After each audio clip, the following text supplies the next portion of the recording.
Previously on Judging Amy. Why don't you and Lauren come over for dinner tomorrow night, and you can meet Nick and the kids, and I'll cook something awful, as usual. I just want 5 minutes of Amy's time. They're not gonna let that happen, Russell. I just wanted things back the way they were. I thought you wanted the same thing. Well, it's not like anyone ever asked me now, is it? Amy, I came very close to dying. Did you think that wouldn't have an impact on me? I'm not the same person.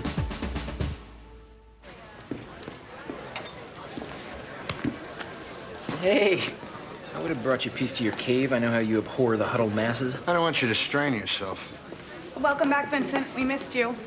Hey, thank you. Angela, copy editor.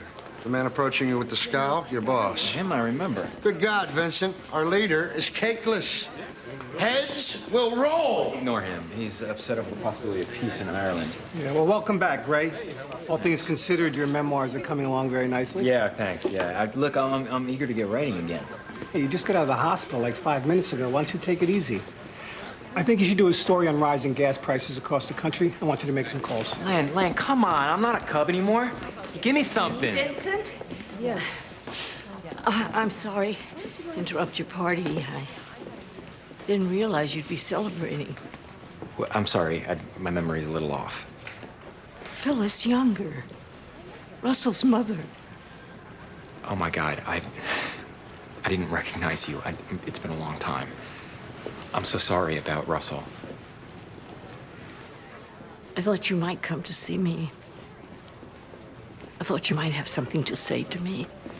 You were the last one to see him.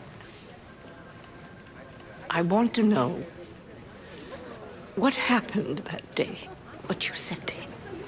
I don't remember. I didn't raise Russell to hurt anybody. Someone owes me an explanation. Mrs. Younger, it's called traumatic amnesia. I honestly don't remember most of that day. Just bits and pieces. Well, that's more than I have.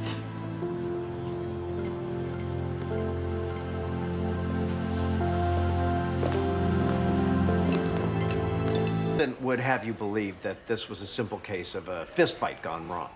But we see it as a racially motivated overreaction to a perceived attack. The defendant, Gregory Docks, in his rage, brutally beat to death Kelvin Duncan, an unarmed African-American teenager. Your Honor, I don't see how skin color is relevant. This was a racially motivated crime, plain and simple. It would appear to be one of the more heinous attacks I've seen in my career. My client merely defended himself when attacked on the schoolyard by Kelvin Duncan. And the fact remains that after weeks of being bullied, Kelvin Duncan finally defended himself. Gentlemen, speak to me, not to each other. Your Honor, there is no evidence that Kelvin Duncan was being bullied. In fact, it was he that called my client out to fight that day. That's enough. These issues will be played out at trial. Right now, we're here to determine where that trial will take place, in juvenile or criminal court. Let's face it, if Kelvin Duncan had been white, this case wouldn't have even been filed. I said that's enough. We're going to adjourn until all parties can conduct themselves in a composed manner.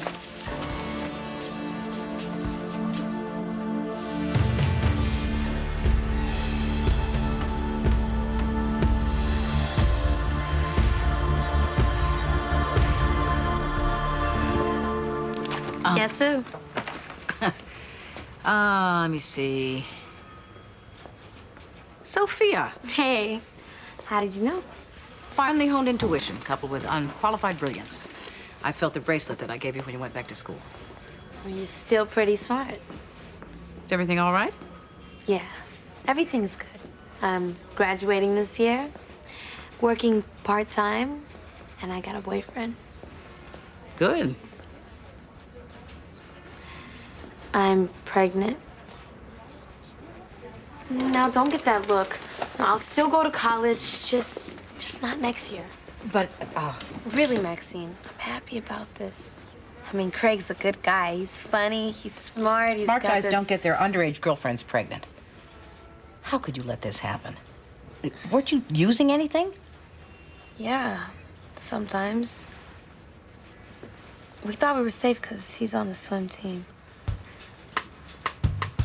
He said chlorine kills sperm. So what are you thinking of naming your baby? Ariadne or Declan. But I still need middle names. What if it's a boy?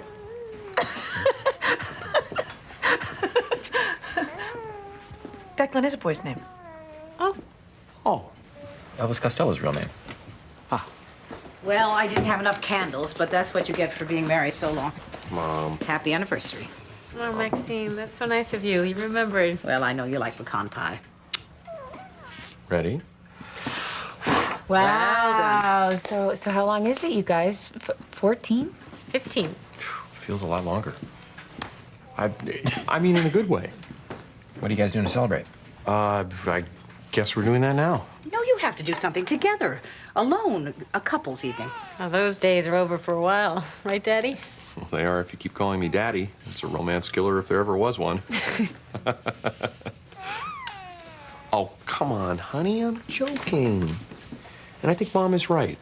We should have an evening alone together. I'm not ready. I mean, to leave Ned with the sitter. Hey, Jillian, I don't like to get into people's stuff, but... No, well, outside the courtroom. Okay, I do like it, but I'm trying not to do it. Just say it. You guys need to take care of yourselves as a couple. That's in Ned's best interest, too. You don't want to, find out the hard way. Well, we'll have to get a babysitter. What? Me. Oh. I need the practice. You don't think I could do it? No, I'm sure you could. I just... What? Honey, it's one evening. 2 hours.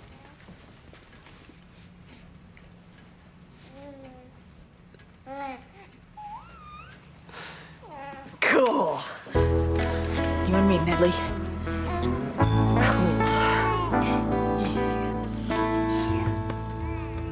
The facts speak for themselves. Kelvin Duncan was trying to walk away from the fight when Gregory Docks punched him, sending him crashing to the ground. This cruel, excessive show of force resulted in Kelvin Duncan's death. Now, I don't see that this court has any recourse other than to transfer this case to adult court. What's going on here? Please excuse my tardiness. I am the Reverend Del Mueller. I know who you are, Reverend. What's your business in my court? Your Honor, I'm a member of the Connecticut Bar, and as such... Well, first of all, as a member of the bar, you should realize you have no standing in this court. As far as I know, you haven't filed an appearance or been designated as a prosecutor in this case. Your Honor, I am Kelvin Duncan's father, and I've asked the Reverend to be here with our family.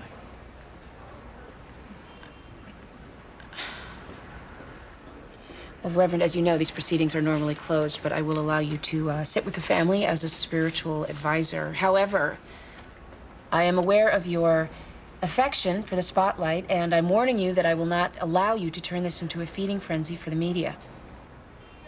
So please take a seat.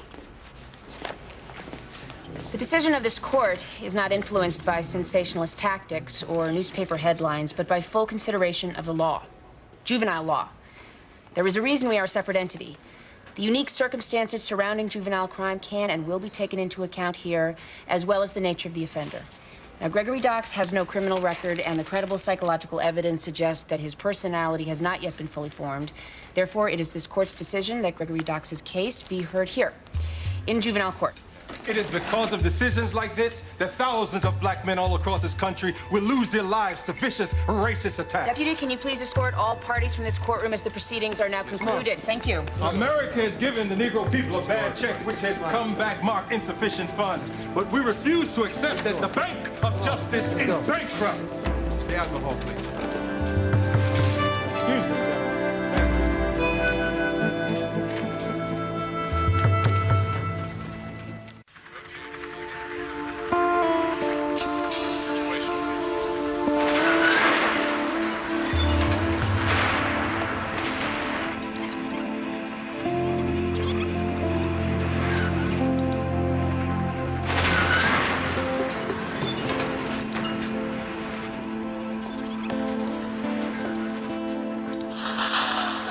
Rocky Road? Not the most fun I've ever had. No, I mean ice cream. Tofuti, actually. Want some?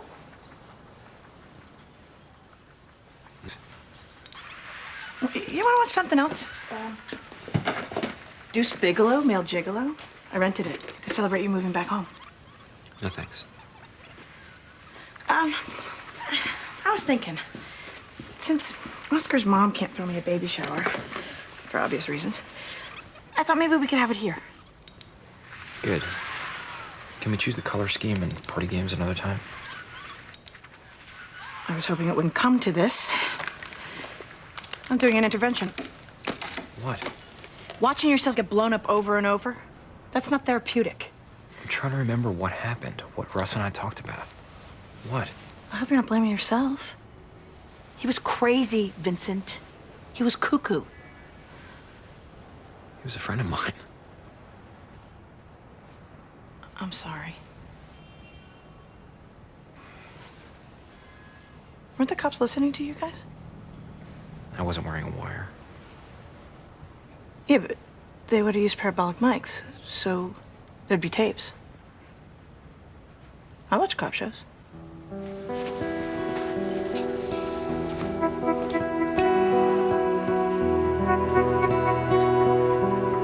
What do you mean, no? No. The opposite of consent.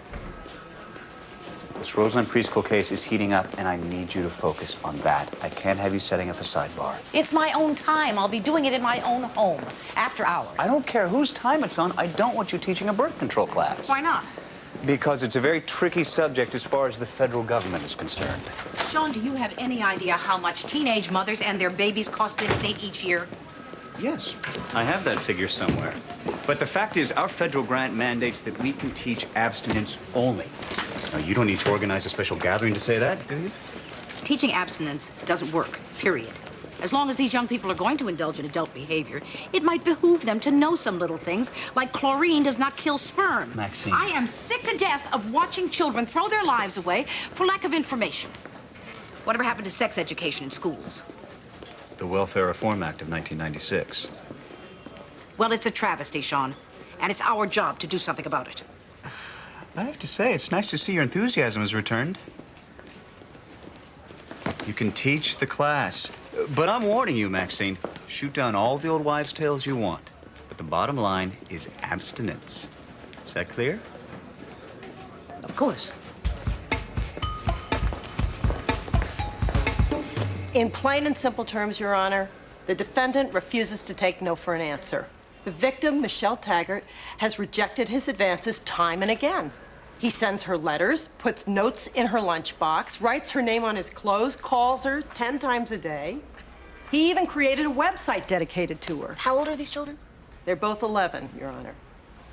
Mr. Chaskin, can I assume that the school has already dealt with Christopher Sweeney? Yes, Your Honor. He has been suspended from school for a week. Yet he continues to follow her around the neighborhood. Your Honor, they live on the same block. Now, when Christopher goes out to ride his bike, Michelle's mother calls the police. Now, is this boy supposed to become a shut-in? Well, that's what Michelle has become. She's afraid to leave her house. Now, let's call this for what it is, a clear case of stalking. And in this state, stalking is a criminal offense. Ms. Lewis, we're talking about an 11-year-old boy. That makes no difference. Of course it does. He's terrorizing an innocent girl. He's sending her love notes. This is not stalking. This is what we call a crush, Ms. Lewis. Now, I have had a long day, and I've heard a lot of inflammatory rhetoric, and I am in no mood to have a simple case of puppy love be turned into a capital offense.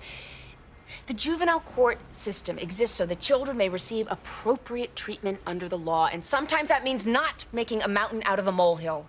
Christopher Sweeney is not violent. He has been suspended from school for his behavior. That means he's lost a week of education and socialization. I think that's punishment enough. But what assurance do we have that he's going to leave this girl alone? Christopher, do you promise to leave Michelle alone? Because if you don't, I'm not going to be so nice about it the next time. You understand? Yes, ma'am. That's your assurance, counselor. The defendant is released on the condition that he has no contact with the complaining witness.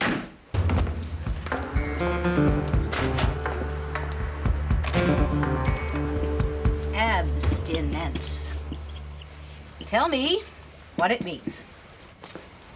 Not doing it? Exactly right. Not doing it. And it's the type of birth control we're going to talk about tonight. So, let's all think of some ways a boy and a girl can avoid engaging in sex. Does anyone have any ideas? All right, let's see what's recommended. Seriously commit to your decision to be abstinent. Avoid movies, TV shows, music, and conversations that dwell on or remind you of sex. Beware of back rubs. Back rubs, huh? Keep your clothes on. I guess that's obvious, isn't it?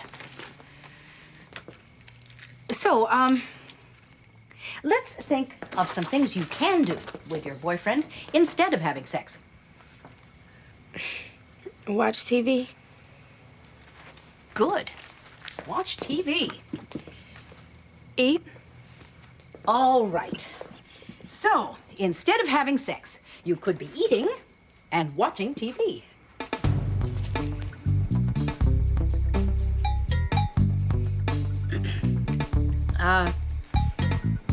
How many of you are virgins?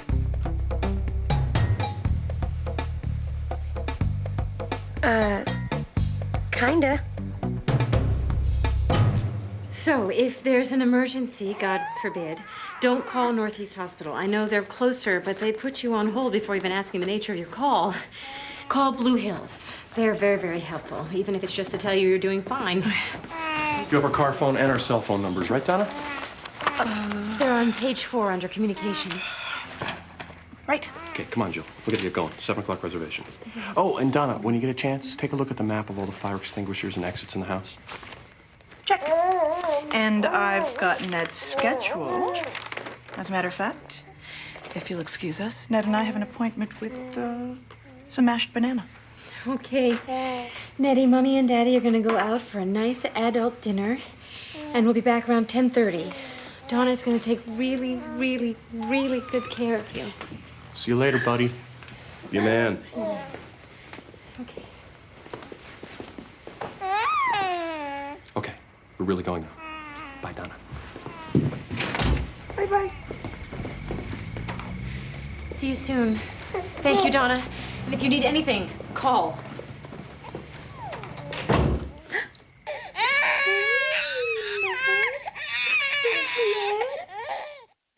It's not just that you were it's that you were so gung-ho. Well, I didn't feel gung-ho. Oh, come on.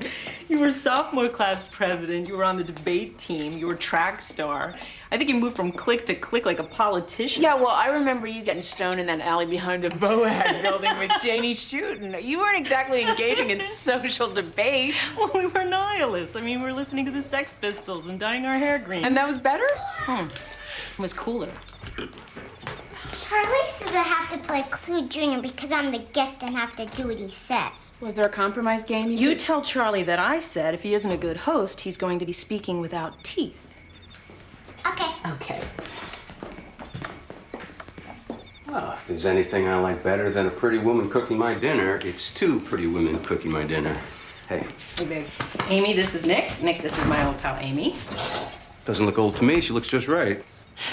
It's nice to meet you, Nick. Nice shoes. Donna Karen? Yeah, I think. Nick's in retail. Really? Yeah. Elegant Threads on Bove and Afton. Come on down sometime. I'll give you a 10% discount. When's dinner? Any minute. I don't know what that means. An hour and a half. Hey, knuckleheads, I'm home. I need kisses. He seemed taller when I married him. There's a boy, Nettie. Well, it's not so bad now, is it? Huh?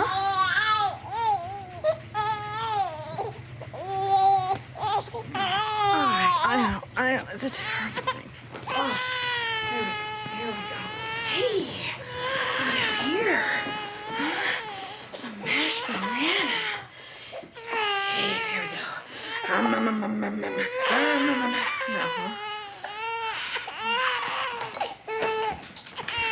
Okay, Ned. Here's something you don't know about me. I survived basic training in South Carolina at 95-degree temperature, huh?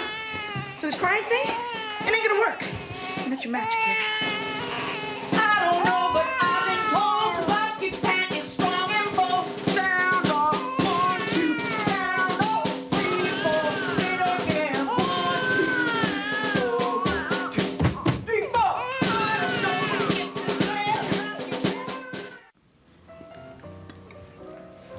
He was so cute in the bathtub today. He was splashing and laughing. He really loves the water. He's going to be a swimmer. He's a natural. You know, we ought to look into some lessons soon. Babies can swim. I learned to swim when I was 1. Oh, I don't know, Peter. I heard you're not supposed to do that. You're not supposed to give them swim lessons until they're 4. Really? That's crazy. You think I should call Donna? We just left. She's going to feel like we don't trust her. Besides, I have a surprise for you. What? I booked us a suite at the Brook Street Inn tonight. Tonight? Yep. Just you and me, a fireplace, and a little room service. You mean spend the night? Yeah, it's our anniversary. Oh, hey, come on, don't worry. I planned the whole thing. Donna doesn't expect us home till noon tomorrow. Peter, are you crazy? I don't want to spend the night anywhere. My God, Ned's only 4 months old, and Donna doesn't know the first thing about taking care of a baby. You left her 25 pages of instructions. How could she not know? Besides, he'll be asleep most of the time anyhow. I can't believe you did this without asking me. Call me stupid, but I thought you might like to spend a romantic night alone with your husband on your anniversary. Oh, so that's what this is about? Sex? No, it's not about sex, but what's wrong with sex? It has been a while. We had a baby. We didn't actually have a baby. Okay, fine. You want sex? We can have sex. Meet me in the parking lot. We can be back in time for dessert. Jillian, I was actually hoping we could spend a little time together. We spend time together every day. But without the baby.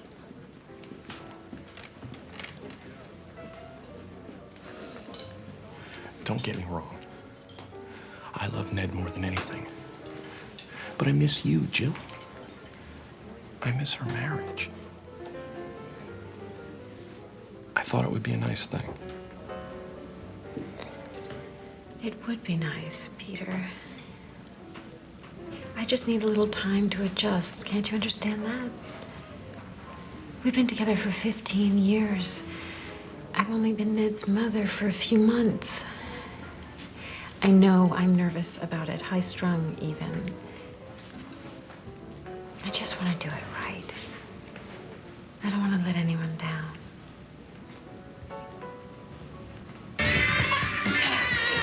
It says in my instruction book you like music and dancing. We're an American band. We're an American band. We're coming to your town, help you party down. We're an American band.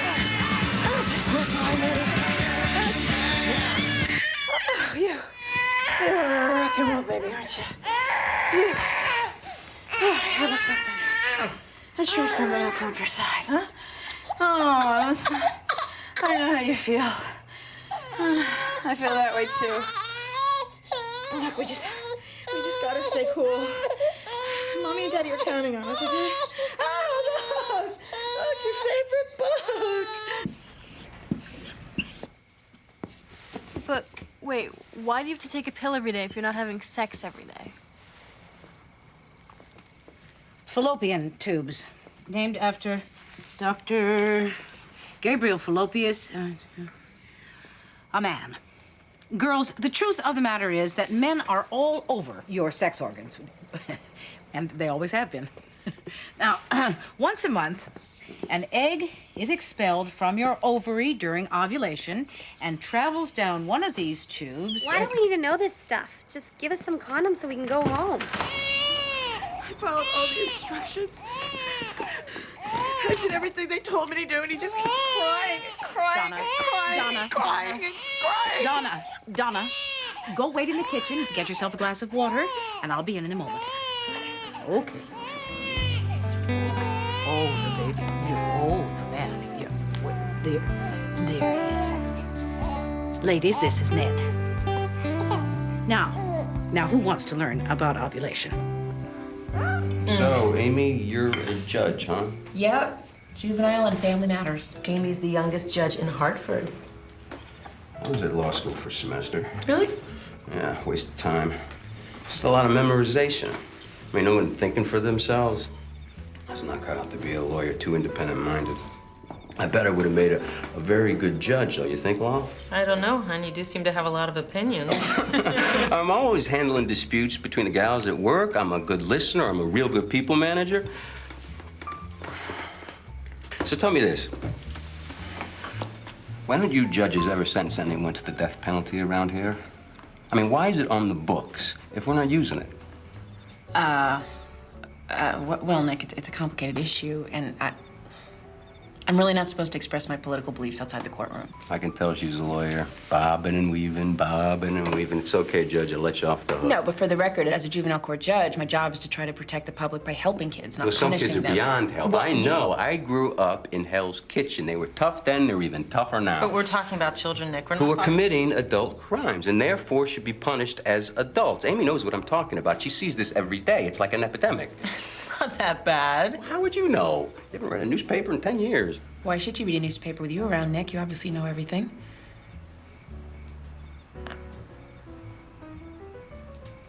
I'm just kidding.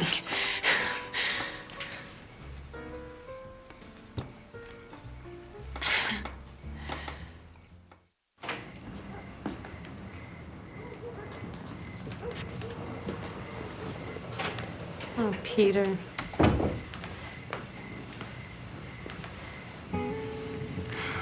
Looks like they had a good time. Yeah. Well, I guess we ought to wake Don up and get Ned to bed.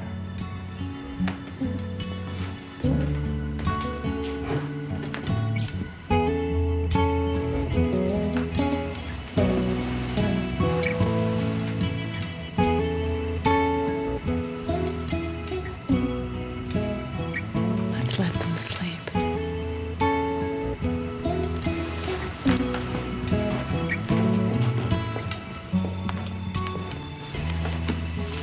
Sleep is good.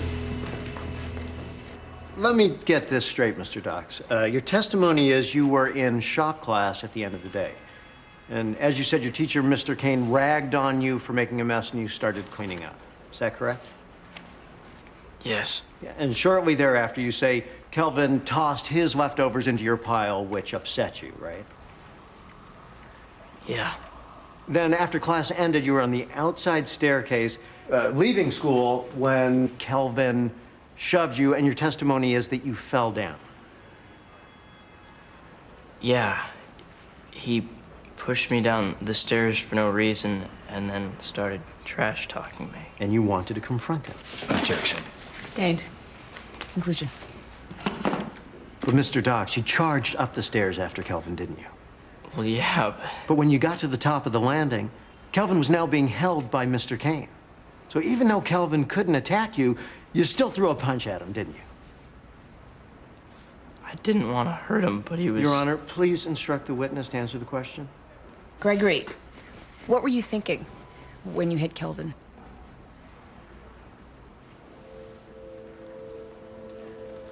I thought he was getting loose and was gonna hit me again. I never meant for this to happen, I swear.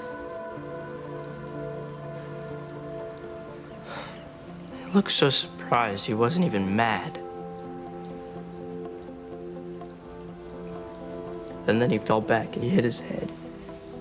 Back here.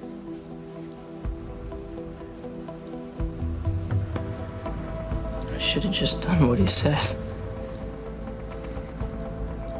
I should have just cleaned up his leftovers in shop.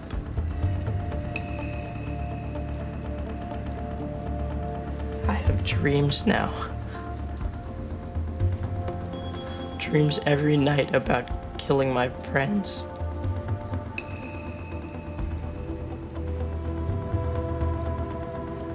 I just wanted to stop.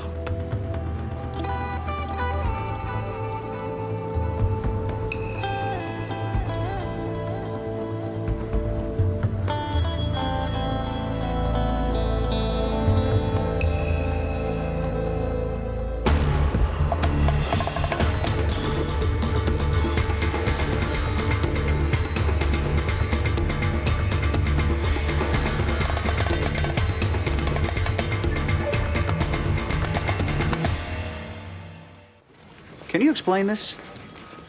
Get me a banana. I'll give you a demonstration. I've become fairly dexterous. Apparently you provided Jenny Hastings with this condom. Her foster parents are not pleased.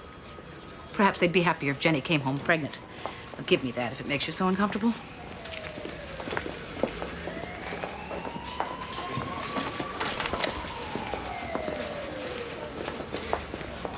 I've had sex before, you know. Congratulations. Lots of times. With different women in different places, some of which might shock you. Where's this going? I just want you to know I am not a prude. I live in the world. You're a rational man. A man who plans ahead. I'll bet you leave out the next day's clothes the night before. What saves time? These are children. They don't plan anything.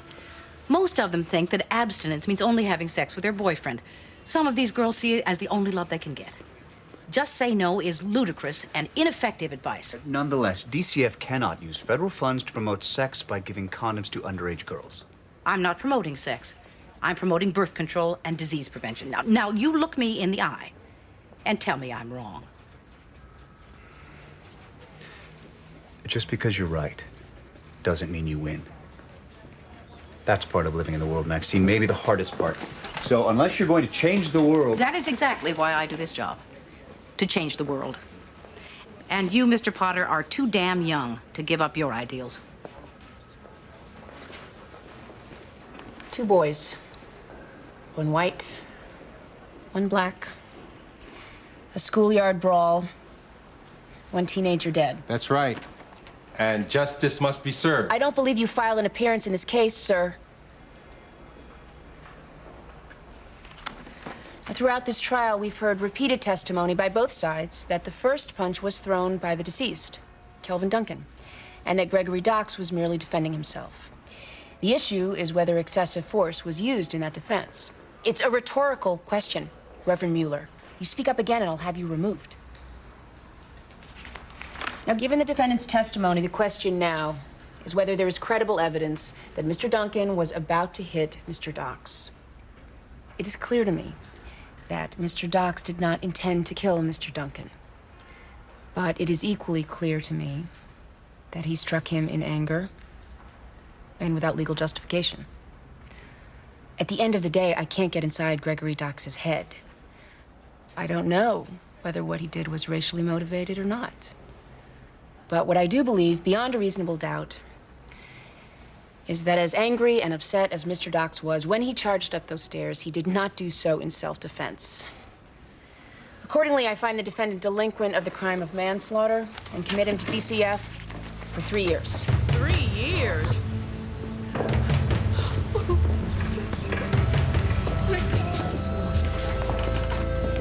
Too little, too late. I delivered my decision, Reverend. Let's go.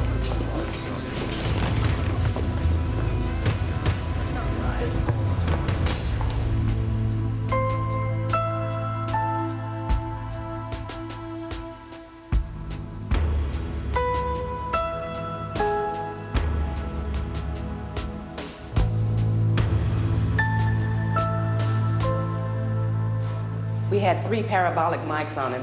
One of them had quite a hiss, but you can make out most of what you're saying. Thank you. Do you mind me asking? What do you hope to find out? What happened, mostly? What went wrong? And you're wondering if somehow it was your fault? I'm missing a chunk of my life. I guess I want it back. No matter what it is.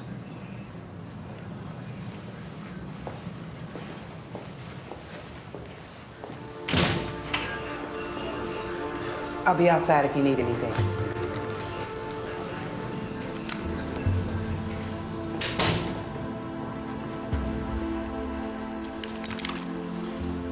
What's up? You're a house. People at the college. You ate dinner in the dining room. My house.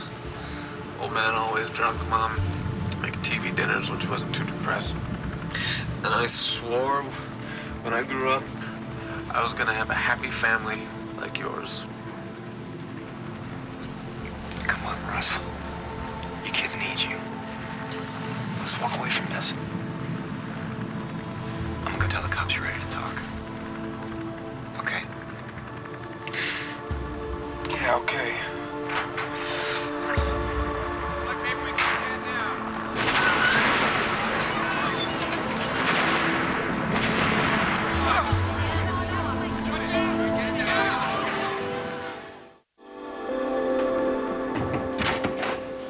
You need to cut recess. We've got an emergency bail hearing.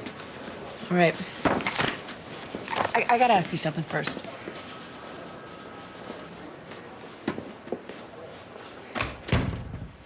You can't tell me I didn't do the right thing. What are you talking about?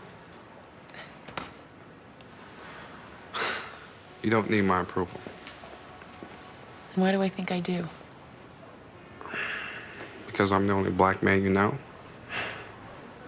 I'm the only first-person source of information you have on that topic, and you think that authorizes me to speak for somebody other than myself. It doesn't. You made a common mistake a lot of people do, including judges and reverends. Well, they're waiting for you. So.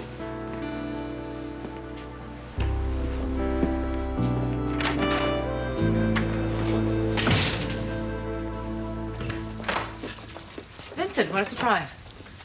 Relax, I'm not moving back in. Oh, you're welcome to. I just needed to cook, and our kitchen is so small. I've had this obsession ever since the accident. I'm sure there are support groups for when it gets out of control. What are you making? Paella.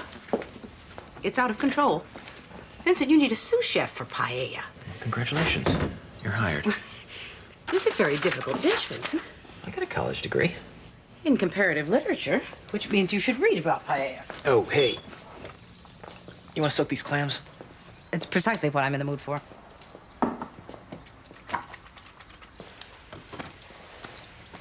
Everything all right?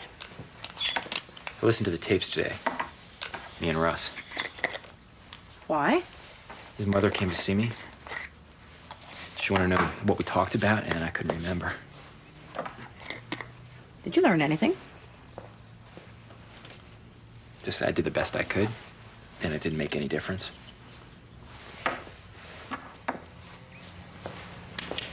Told his mother I was sure it was an accident. Good. You think it's okay to foster an illusion? Only where mothers are concerned. The truth is, he didn't give a damn. He wanted out, and he didn't care if he took me or anybody else with him. That's not the whole story. That's not who he was all the time. We're all a mess of contradictions. Dying doesn't change that.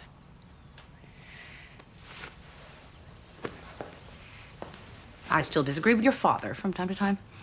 That's how you know that people haven't really died. They keep on annoying us. We should have fun when I go. Forget it. I refuse to outlive you, even if it kills me. All rise.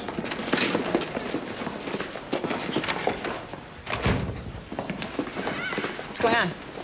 Assistant State's Attorney Gil Sandler, Your Honor. Christopher Sweeney violated your terms of release. We're requesting he be held. What are the allegations, counsel? Christopher Sweeney is accused of approaching Michelle Taggart, displaying this knife, and telling her he wanted her to change her mind. Is she all right? She fell down some stairs trying to get away from Christopher. She's under sedation at St. Michael's. Your Honor, Mr. Sweeney has a right to a hearing to challenge these allegations. That's correct, Counselor. Why wasn't the defendant charged with assault with a dangerous weapon, threats, or intimidation of a witness? The charges are being investigated as we speak. We anticipate he'll be arraigned tomorrow.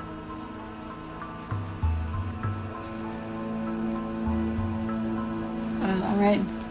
Well, subject to the hearing on whether these allegations were committed by the defendant and his arraignment tomorrow, I am now remanding Mr. Sweeney to detention and ordering that he be held on $5,000 cash bail. I love her. I just wanted her to know that I love her.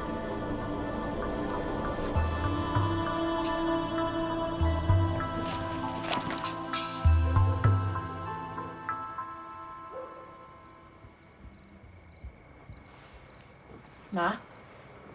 Ma? Ma? What? What?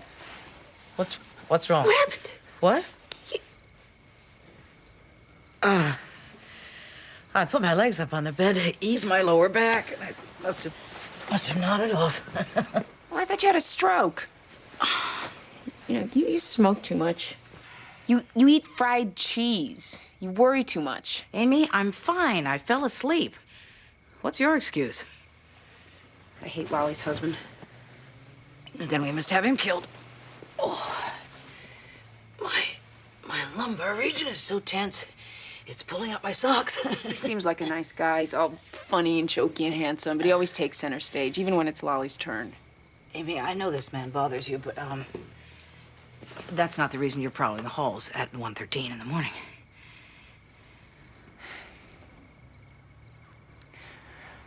I made a mistake in court. I made a bad call. Well, won't be your last. I was getting so sure of myself. Now I feel like I'm guessing all the time. Then you're getting better, Amy. There's nothing worse than a judge who thinks she's infallible. The struggle is everything. Now go to bed.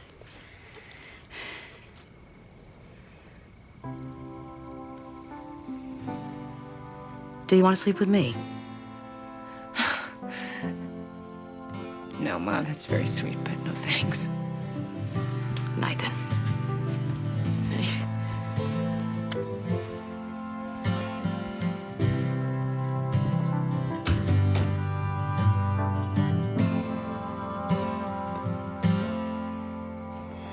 Here in this town, they have all got the blues. As the paper boy takes off without any news. Angels have wings you can feel free to use. The corner store drugs you can freely abuse. And I'm yelling and screaming 'cause baby it's driving me crazy. If I could spare more remorse for my emptied out walls, I would maybe. 'Cause the fog's getting bigger, the world's spinning fast.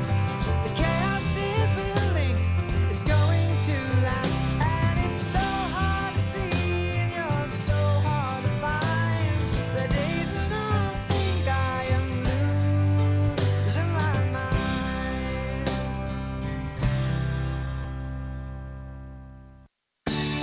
Coming up next on TNT's Prime Time in the Daytime, is a woman guilty of killing her own sister? Find out on Law and Order, next on TNT. Of course I think it's a good idea. I'm just not sure it's how I want to spend my lunch hour. How about just eating lunch? Mommy, I have to tell you something. Hold on a second, sweetie. Well, I've come this far without learning how to beat somebody up. But it's important. Tell Uncle Vincent I'm on the phone. Well, polar ice caps are melting. I know that. Does that mean we're all gonna drown? Not today. But someday? Yeah, maybe. Ow. No. Where do you hear about No, not in your lifetime. Okay, I will go, but I get to pick the activity the next time. Okay. Okay, fine. Who you gonna beat up? Well, he wants me to take a self-defense class. What's self-defense? Learning how to protect yourself. From what? From things. Just eat your cereal. Hey, listen to this. With no regard for personal safety, Winslow pulled the 5 kittens to safety before the camper exploded into flames. Edgar Winslow, this month's hero next door. That, my friends, is journalism. Why did the camper explode? Hey, I have an idea. Let's change the subject into something happy. Hi, Mom. Henry Galloway died. Who's Henry Galloway? He's a, neighbor. Died of a heart attack. Day before yesterday. I just ran into Joanne Jeffers while I was walking Socrates. She told me. Was he old? Not really. He was my age. Are you gonna have a heart attack? No. No. Honey, go brush your teeth. At the rate we're going today, Lauren is going to need a baby Valium. I can't believe it. I ran into him last week at the market. I nearly got frostbite in the frozen food section trying to avoid him.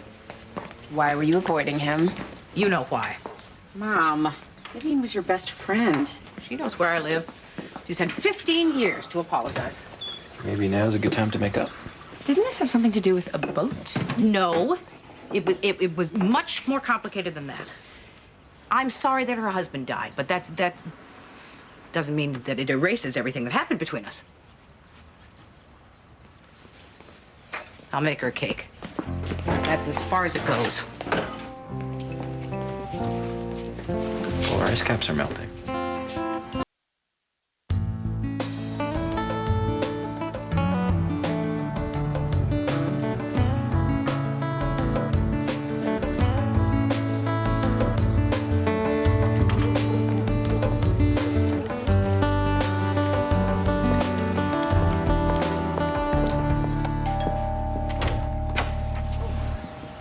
Thank you. Maxine, is that you? Vivian, I'm so sorry about Henry. Thank you. It was nice of you to come.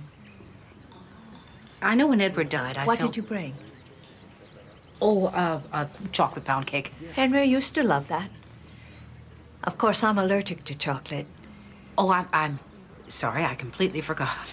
It doesn't matter. It's the thought that counts. Maxine, I wanted to call you so many times. Oh, well, things conspire. Yes, everyone's so very busy these days. How are your children? Oh, they're fine. But Amy's back home.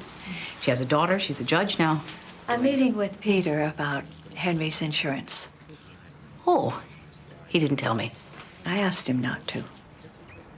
Oh. Life is so short, Maxine. Yes, it is. Missed having you to talk to. Is there anything I can do? You can be my friend and let bygones be bygones. Yes, I think that's a good idea. After all, your stubborn nature is one of the things I admire about you. Well,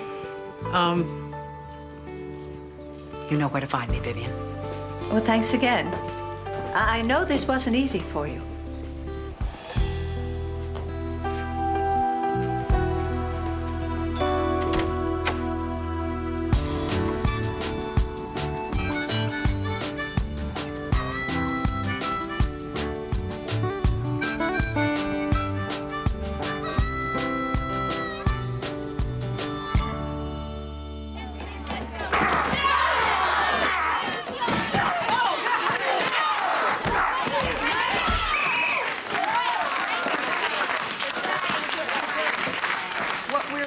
To do is establish boundaries and enforce them.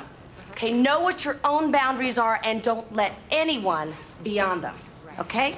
Lolly, you're next. Try using the techniques we've learned so far. Okay. Hey, lady, you got the time? Sorry, I don't have a watch. Keep your distance. Stay where you are, please. You're making me uncomfortable. Hey, all I want is the time. Turn around and walk away now. What's wrong with you, bitch? Hey, this guy is harassing me. He's wearing blue overalls and sneakers and he refuses to walk away.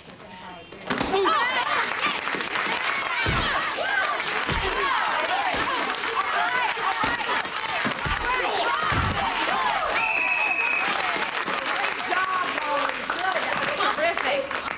Okay, good. All right, Amy, you're next. Hey, lady, can I buy you a drink? No, thank you. Oh, you too good for a guy like me? I don't want any trouble. Louder. Go away. You're too close, and I'm getting uncomfortable. Yell at him, Amy. Go away. Louder. Go away. I don't want any trouble. Come on. Get position. Go for the eyes. Come on, get position. Go for the groin. That's all right. Next time, you'll feel better. It's okay. Go. Hey, it takes time. Don't worry, we'll get it. Okay, good work for today, ladies. That's all. Thank you. That was really invigorating. Oh, you look pretty impressive. I'm sure you haven't done this before. I just kept picturing Matt Gibson, the guy who dumped me in the 10th grade. Matt Gibson dumped you? Yeah, he was in love with some skinny-ass track star. Me? Yep. That's why you'll be buying the cappuccinos. The guy's running for city council. That makes his life an open book. Hey, if he doesn't want anybody to read that book, then he should stay out of politics. Yeah, let him sue. I want a story on the bond issue for the new convention center. Let's see what people are saying. Talk to the mayor, local business owners, hockey fans, anybody who'll be affected by it. Listen, I got a tip on a gun dealer at a Danbury. Might be a major weapon supplier for gangs in the area. And? How about I do that story first? This bond issue thing can wait. How about this? You write what I tell you to write, and I'll decide on what can wait. You would rather have me talk to a bunch of rabid hockey fans than expose a guy who sells guns that kill kids? Yeah, and here's the kicker. I want it tomorrow. You got anything to add to this conversation, Gray? Would it make a difference? Not a bit.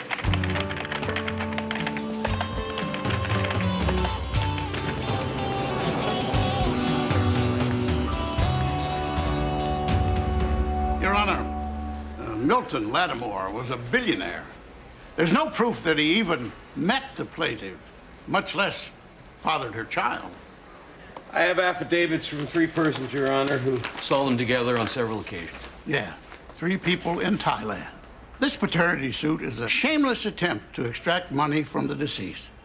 Ms. Kam Singh never made an effort to identify Milton Lattimore as the father of her child while he was still alive. Because Lattimore bought her silence. Okay, that's enough, Mr. Lynchburg. Now, this is a question of facts. I'm not going to accept affidavits. You're going to have to produce live witnesses. What's next? Mr. Lynchburg contends that before Mr. Lattimore was lost at sea, he had a mole tested for cancer at Boston Biotech and claims that the DNA from that mole will corroborate the paternity claim. We move to exclude. Well, surely you're not questioning the scientific credibility of DNA testing. Oh, no, Your Honor. But the procedures used at Boston Biotech do not meet the Daubert standards. Well, that's an issue for trial, Mr. Connolly. So let's set a hearing for next week. It's going to take me a while to get through all these, so let's continue. Thursday at 10 o'clock. How about Thursday at 10 o'clock?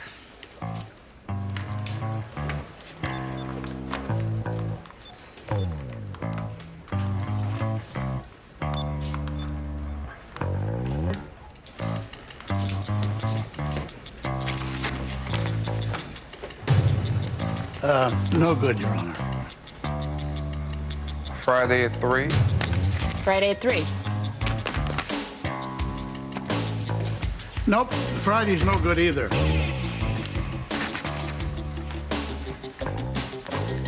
I appreciate your patience, Your Honor. I will meet with my colleagues and we will make Thursday work. Thank you. Mr. Lynchburg? Good for me, Your Honor. Thursday at 10. We're adjourned.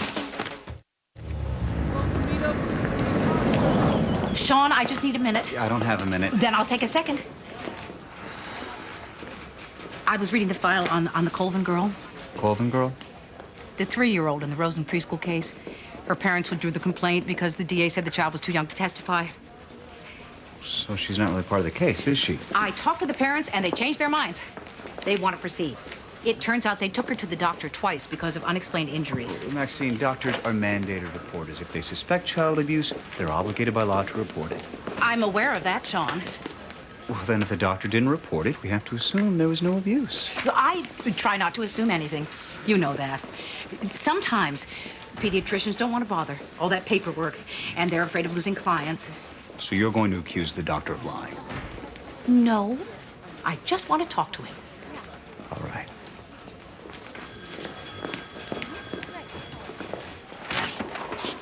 So it looks like Lattimore pulled his all-star lineup right off of Court TV. Those guys are big dollar, big ego, AKC attack dogs. They got huge money behind them, and they draw a lot of publicity. Okay, they're intimidating, but push comes to shove, they're still just lawyers. What? They're just lawyers, but these high-profile cases can really knock you off course. The last time I saw so much firepower in one place was a case that went before Judge Turpin. You never know what hit him. Was it like this? Paternity case? No custody. Turpin ruled against the Waller suits, but they were bloodthirsty on the appeal. Made him look like an idiot. His career never did get back on track. But of course, if he would have ruled the other way, people would have wondered if he had been swayed by all that muscle. So what are you saying I should do? I'm not saying you should do anything. Just be careful. Okay, I'll be careful.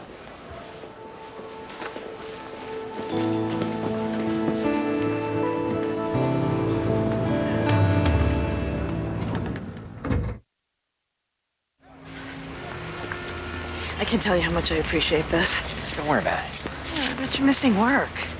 So, look, here's $10 and $2 for gas. I'm taking you to the doctor. I'm not donating a lung. Just hang on to your money. God, I admire you. Come on, then. Just keep walking. Push? You call that a push, moron? Push like a girl. Oh, here we go. The lizard brain in action. Jack, buddy. Hey, come on, hit me. I'll just try it. Let's go. breathe on. To the ground. Let's go. Hey. Come on. Hey, come on. Hey, cut it out. Stop it. Hey, guys, stop it. It's an accident. You gonna come to blows over it? Who the hell are you? Just exchange numbers and walk away. What? Get in your car, back it up, take yours, pull it on over there. Thank you.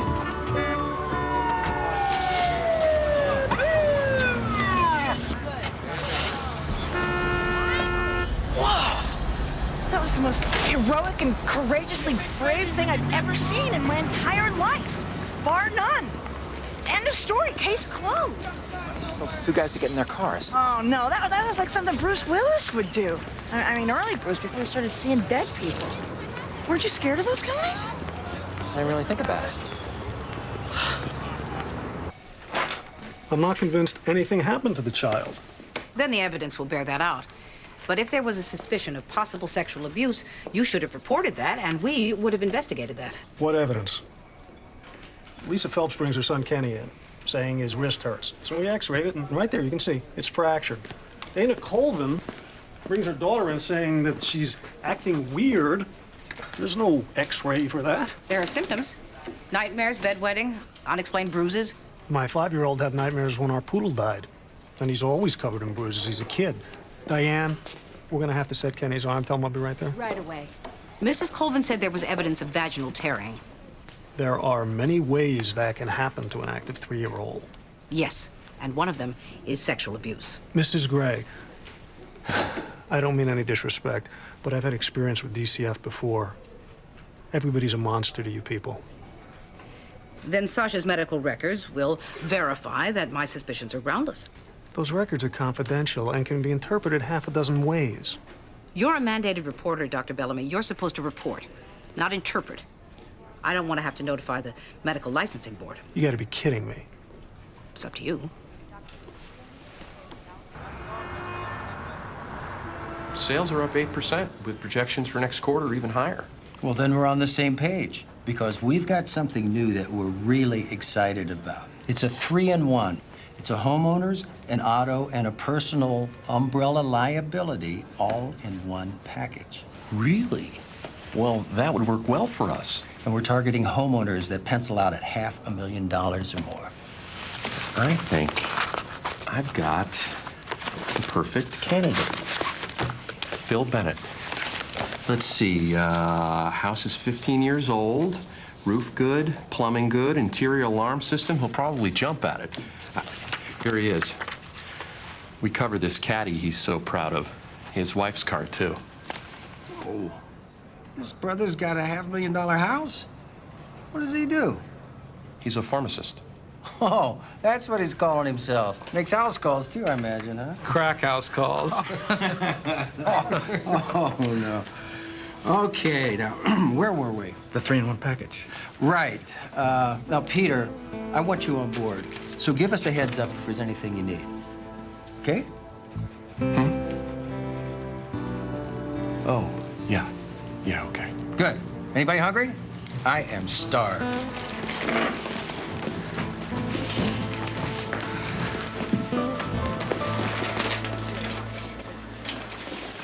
Maxine! Oh, brother. What the hell is this complaint about? Dr. Bellamy hadn't reported the possibility of sexual abuse. So you filed a complaint with the licensing board? Mrs. Colvin said that the doctor indicated to her that sexual abuse was a possibility, but we never got a call. A possibility is not definitive. At least the complaint would be on Bellamy's record. Plus, he could be sued for damages if the child was injured any further. We need his cooperation more than his comeuppance. His testimony could make the case. That may be, but I am not about to cozy up to a doctor who does nothing when he suspects a child has been molested. Besides, he'd be subpoenaed. He'd be hostile. He wouldn't help our case. Can't you take a different tack? Turn on your considerable charm. I only use that as a last resort. We're there. All right? All right. I'll go back and make up. But you're ruining my reputation.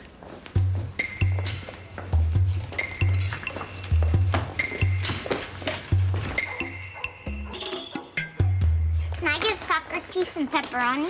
Not on your life. He likes it. I'm the one that has to sleep with him.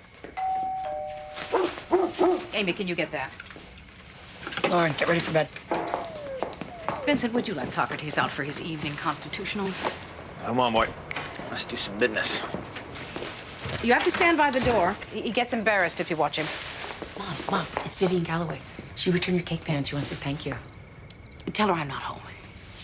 Well, I already told her you were. Then tell her you can't find me. Mom, she's making an effort. I just wanted to say I was sorry about her husband. I didn't mean to kickstart the relationship. Well, this is humiliating. She was rude to me when I was there. She's standing in the hall. I'll go talk to her. God. Mother, aren't you ashamed of yourself? Not for this.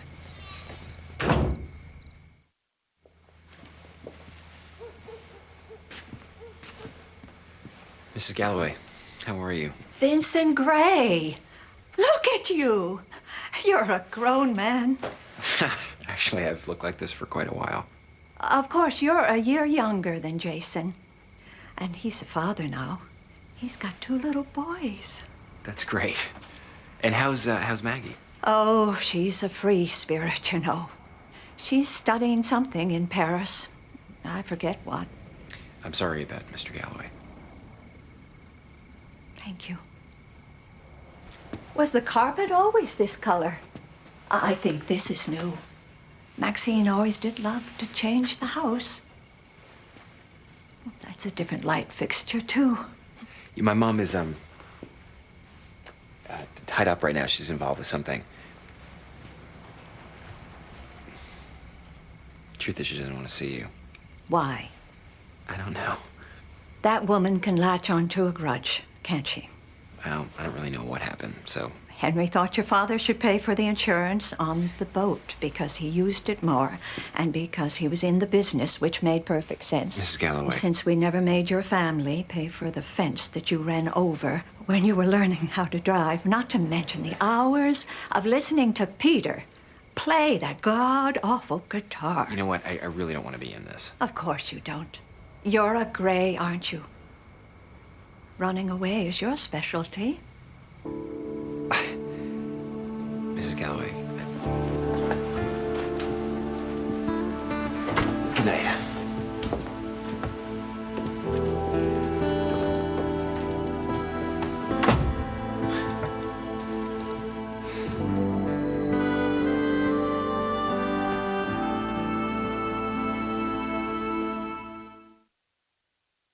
Right this way.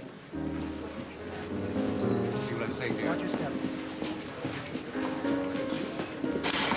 Thanks for taking the time, Mother. I know you're busy. Well, it's not every day that my firstborn asks me to tea. In fact, I can't remember that ever happening. What's wrong? Are you not feeling well? I'm feeling cowardly. I had a meeting yesterday with some guys from Tri-State Mutual. One of them made a joke about a black client. Everybody laughed, but for me, it was like the sky had fallen. What did you do? I didn't do anything. I just sat there. Well, it's not like racist remarks haven't always bothered me, but I put up with it. I figured it's not my business to censor people.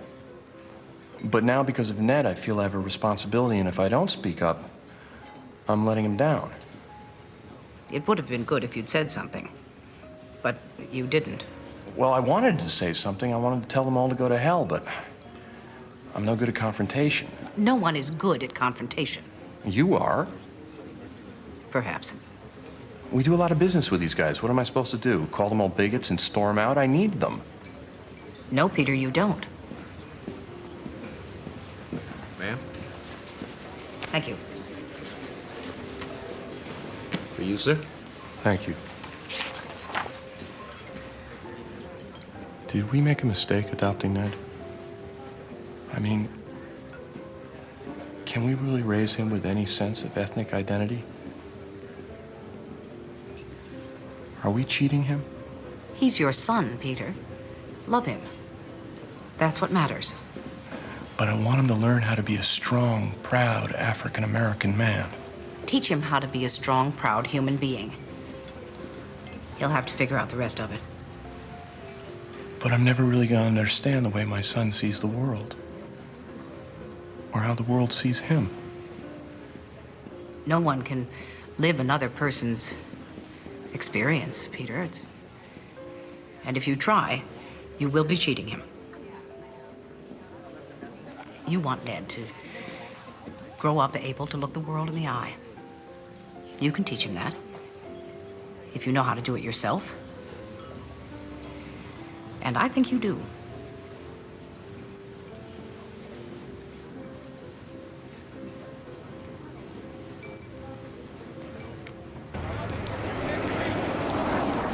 Another motion to exclude, Your Honor. This is getting ridiculous. You can't verify the chain of custody of the mole. Boston Biotech is one of the most reputable forensics labs in this country. It doesn't matter. The sample was taken in a doctor's office. All right, that's enough. Your Honor. Quiet. Now, this issue goes to the weight of the evidence, not its admissibility. Motion denied.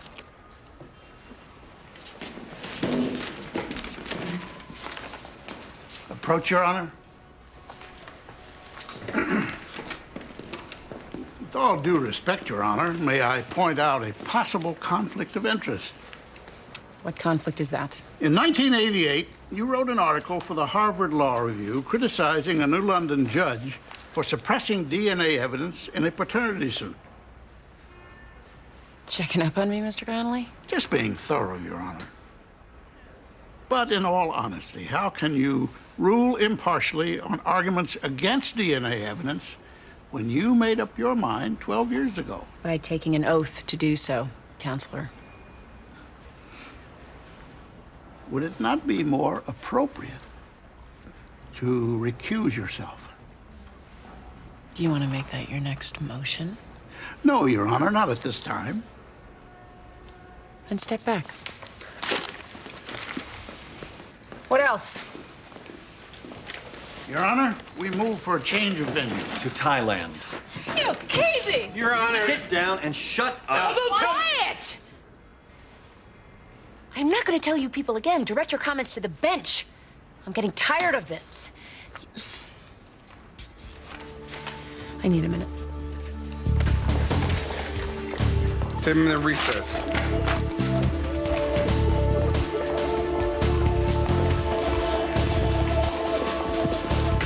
You need to take control of your courtroom. I have control. As much as they let you have.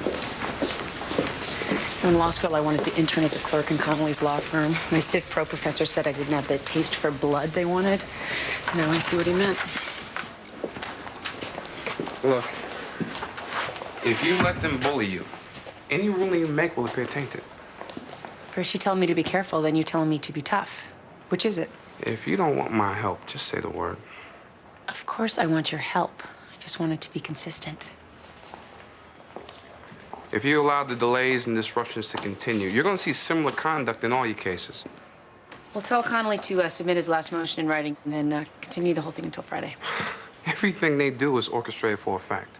If I go out there and announce a continuance, they're going to think they're getting to you. They are getting to me. Fine. That's your decision.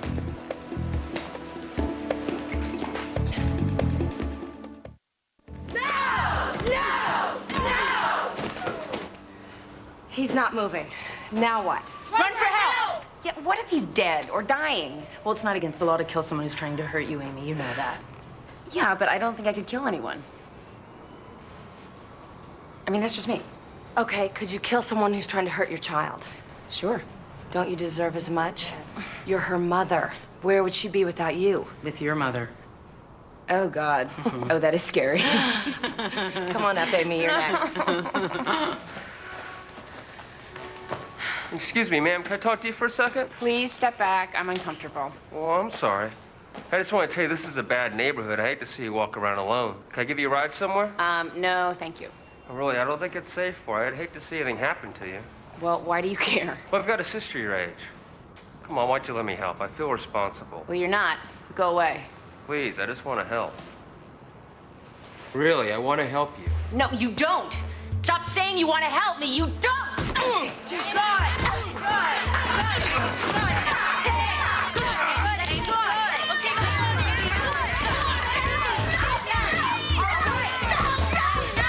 Amy, he's down. Amy, stop.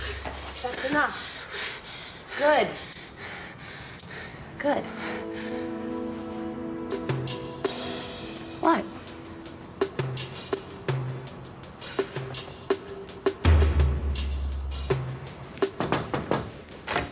Hey, you want to see me? Yeah, have a seat, Gray. Imagine my surprise when I go to read your article on the bond issue and I find a story about a gun dealer out of Danbury. Yeah, I just wanted you to take a look at that. I'll have the convention center thing in an hour. That's not the point. Why are you always fighting me? Why can't you write what I tell you to write? Is it because you think you're some hotshot novelist who wants to foist his POV on the masses? Well, nobody cares, Gray. One more time and you're gone. Oh, and a word to the wise, F. Scott. Remember what we really do here. Just not the ad speech. That's right, we sell ads. We put a bunch of ads together and then we try to get people to buy those ads by putting a little news and sports between them. That's not what I do. I'm done arguing with you. Yeah, I'm not. Hey, I'm your boss, and that makes me right. Even when I'm wrong, I'm right. That's brilliant leadership strategy. We'll have the bond issue thing by 3. Ray! Oh, Maxine! Oh, hello. I don't mean to bother you. No bother. Trying to keep the perennials alive. Henry planted them 20 years ago. It's like having part of him here. You returned the wrong pan. I did. And whose is that? Well, I have no idea. Maybe this is Dolores Nari's. No, Sonia Toscano, maybe. Well, I have to go. Why wouldn't you see me the other night? Why did you insult my son? Were you eavesdropping? Yes, I was. The thing about you, Maxine, is you do not like to face the truth about yourself or anyone you love. You've always been that way. Excuse me, but your idea of the truth is the world according to Vivian, in which the glass is not only half empty, it's dirty and has mold on the bottom. For example, the way Amy used to chummy up to Maggie. After school when she needed something and then ignore her when there were other people around. Maggie stole jewelry from Amy's bedroom. My mother's cameo ring. I don't want to do this. You started it. No, you started it when you came over here. I was trying to be charitable. You don't know how. The Grays all think they piss liquid gold. What? Well, it's the truth. Edward looked down on Henry because he didn't make as much money. And then expected him to pick up the lion's share of that boat. Don't start about the boat again. Just go away, Maxine. There was a reason we didn't speak for 15 years. Well, here's to another 15. I know you don't give a damn about Henry, so stop pretending.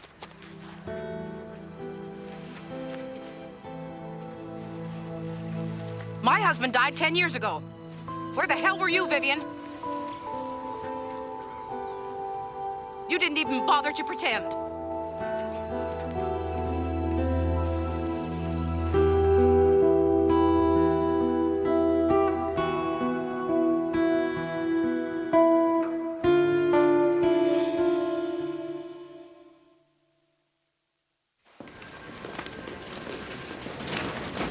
Hey, Vincent. Pretty sexy piece on that bond issue. Ladies love a guy who knows his municipal finance. They say, Lyle, sell the sizzle. And nothing sizzles like 6% interest and 5-year maturation. Hey, Chief, Vincent made that bond issue so sexy. What's a probe an industrial sewage spill in there? Take another pill, Cooper. The coroner scooped you on the bond issue. Turns out the numbers were padded. There's going to be an investigation. How did I miss this? I'll tell you how. You wasted half the day on the gun story, so you just threw the other one together. You didn't think anything was there, so you didn't look into it. That's sloppy journalism, Gray. I don't like it, and I don't like you. I want you gone by the end of the week. That's insane. Everybody gets scooped now and then. He'll back down, don't worry.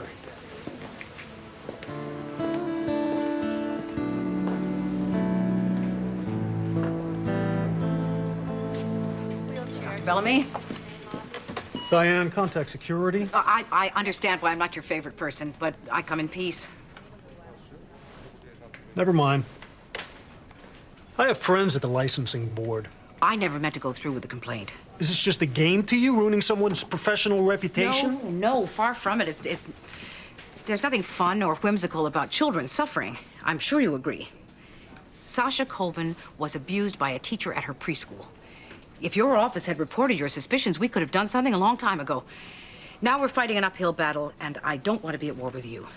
I have enough opponents right now. And what do you want? Your help. And I understand why you would be reluctant to give it. And believe it or not, I also understand why you were reluctant to report your suspicions about Sasha. I don't think it was about cynicism or wanting to cover for anyone. I think that when it comes to sexual abuse involving children, nobody wants it to be true. So we try and give it another name. Unfortunately, it doesn't go away unless we call it what it is. How many children are we talking about? 3 that we know of. And the possibilities are fairly staggering. 3 is too many. Sasha can't testify because she's too young. We need medical verification. But I can't ask you to be part of this case unless you're willing to support your own findings. It will be a long and harrowing ordeal, and believe me, you don't want to go down that road unless you're sure. I need to clear some time so we can talk. I think that's a fine idea.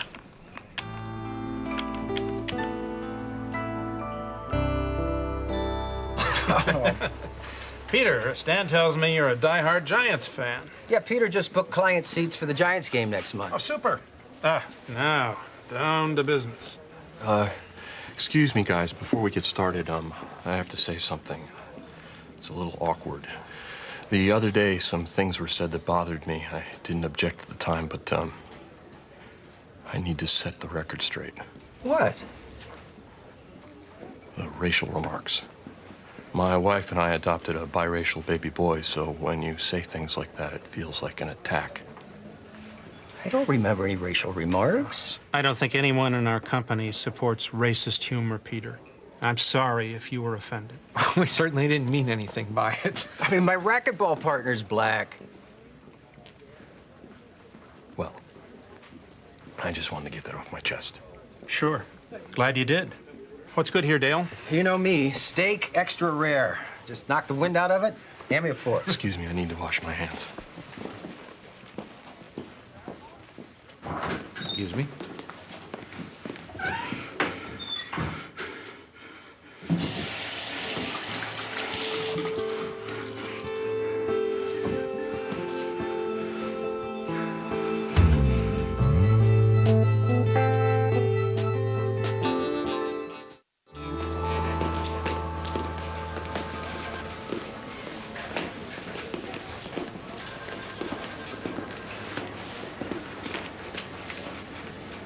Len, can I talk to you? You said all I have to say. I know that. I haven't. Listen, you were right about the story. I made a big mistake. You're probably right to fire me. Probably nothing. I just felt like I wanted to do something important. No, that's not it. Listen, ever since the accident, I've had this bizarre sense of fearlessness. It's cropping up in the strangest places. But, I was starting to mistake it for courage, but it's not. It's just fearlessness. It's not always appropriate. Anyway, I wanted to apologize to you.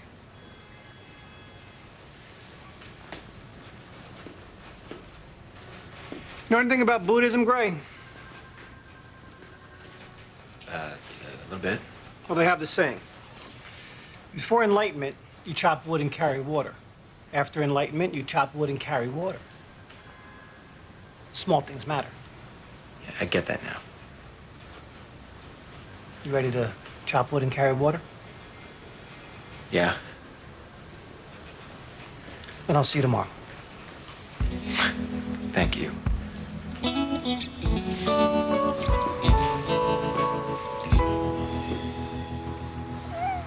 Thank you for doing this on short notice, Maxine.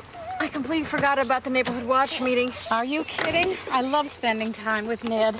Now, he's eaten, but he needs a bath. Is that too much trouble? Not at all. Oh, God. The cake pan saga continues. Hello, Vivian. I think I found your pan. Well, you needn't have trouble. That pan is so old. You know my daughter-in-law, Jillian. And this is my grandson, Ned. My heavens, Maxine.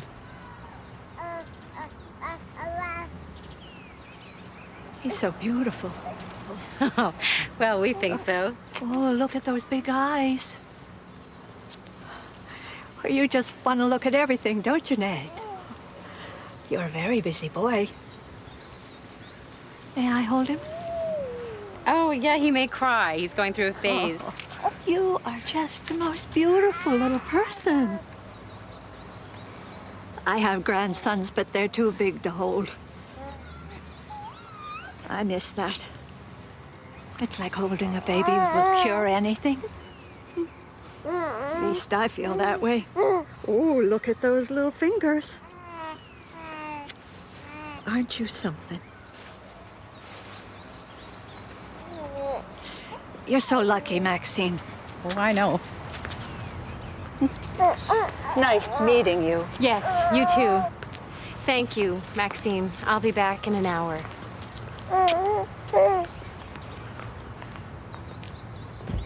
Vivian? Do you want to come in for a while? I don't want to intrude. I'm babysitting duty. I could use the company. You don't have to be polite, Maxine. And I don't want to be pitied.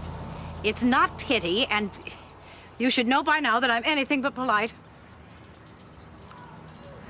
Well, if you're sure. I am.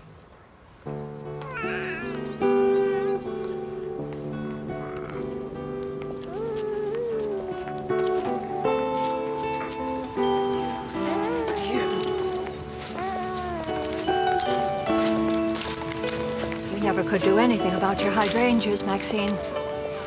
No, never could.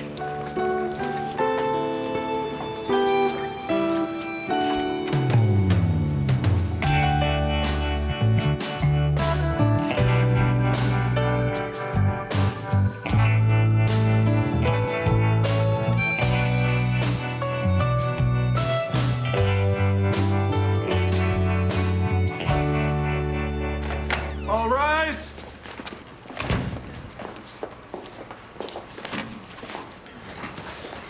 Mr. Connolly, the court has reviewed your motion for a change of venue, and it is hereby denied. Your Honor. I have no jurisdiction to provide you such relief. And furthermore, the motion was clearly frivolous, while providing some comic relief, was filed solely for the purposes of delaying these proceedings. You're fortunate I'm not imposing attorney fees. I therefore order all parties to appear at a hearing Monday morning at 10 o'clock to determine what sanctions should be imposed. And in addition, if you have any more motions, they should be on my desk by the end of the day. We go to trial on Tuesday. Your Honor, that is an unrealistic deadline. I cannot be prepared by Tuesday. I'm sorry to hear that, Mr. Connolly. Well, Your Honor, you cannot ask me to appear before I am prepared. That's grounds for appeal. Sit down, Mr. Connolly. My client deserves the best defense I can give him. Sit down now.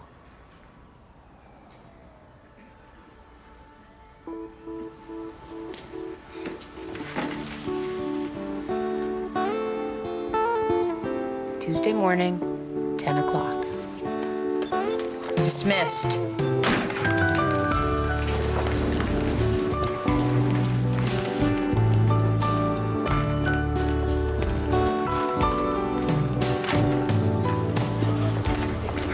I think Connolly finally got the message. But you know he's going to appeal if the case doesn't go his way. Let him.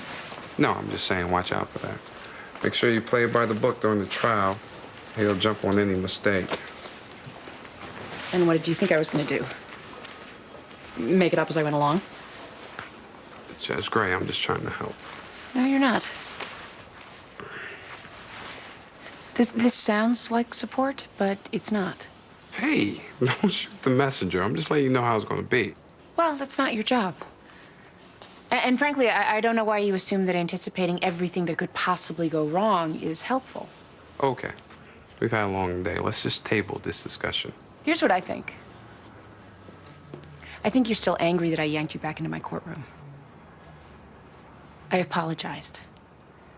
I gave you the opportunity to leave. So if you're gonna stay, you have to bury the hatchet.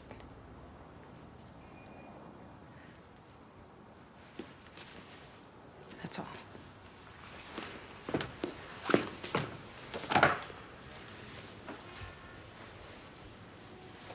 Good night.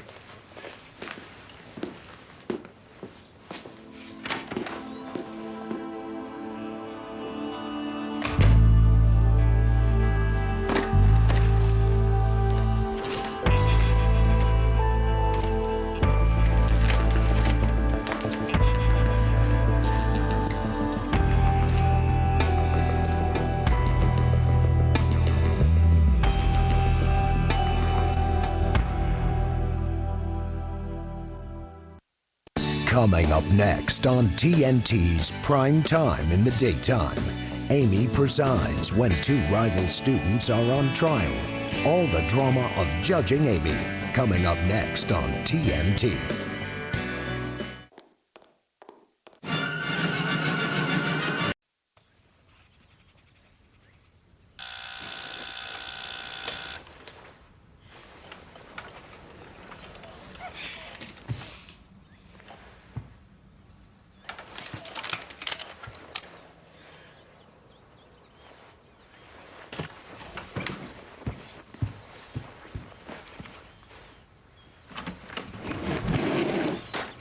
Oh.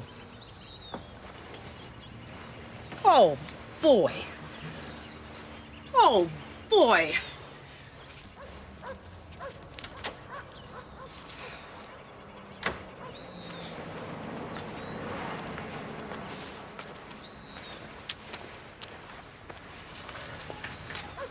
Somebody painted our windows black?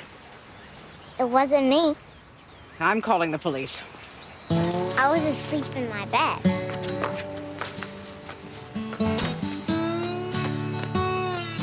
Kind of pretty, huh, Mommy?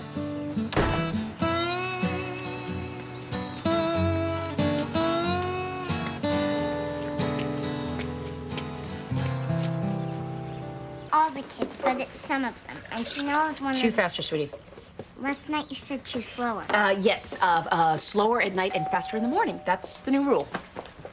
What about the activities class? What activities class? I told you, the one that Chanel's in after school, in the library. I will call the school today. This is Detective Tarnauer. Despite all evidence to the contrary, he considers himself an amusing man. Judge Gray, what time did you turn in last night? Midnight. I didn't hear a thing. Will you catch the bad guy? Well, I have one clue. Whoever did it was extremely poor. Now, how do you know that? By the cheap single-ply toilet paper and the crappy old ladder. The latter happens to be mine. Ah, a little joke. Very droll. Yeah, well, it could be a symbolic act, you know, the blackening of the windows and the painting of no fare on the door, kind of a tit-for-tat situation. You are a law enforcement officer? Because you don't dress like it. Judge, have you consigned anyone to darkness lately? I mean, metaphorically speaking, or made anybody feel like toilet paper? Ew. Well, judges consign people to darkness every day, and they don't think it's fair. Where's your pencil case? Okay. No, you eat. Okay. What about you? Any enemies? Madison Kotak. Well, that's a good lead. Is your mother single? She's divorced. Boyfriend? She could if she wanted. You have to arrange it. Arrange what? My activities class, you forgot already? You're such a dirge. Stop calling me a dirge. I'll look into it soon. Soon means never. Soon means you just lost your allowance.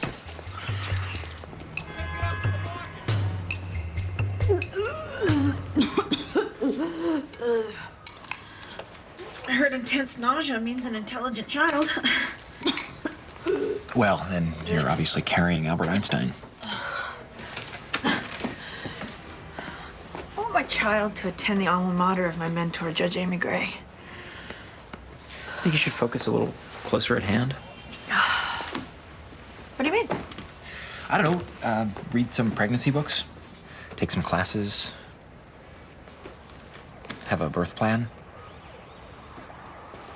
I'm having a cesarean. I booked it with Dr. Fakir.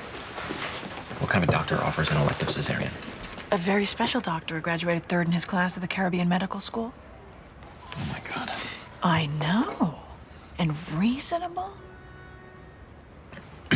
Donna, do you think that for once you could do something this important in the regular, time-tested manner? Like what? How do I know? Choose a hospital, take a tour.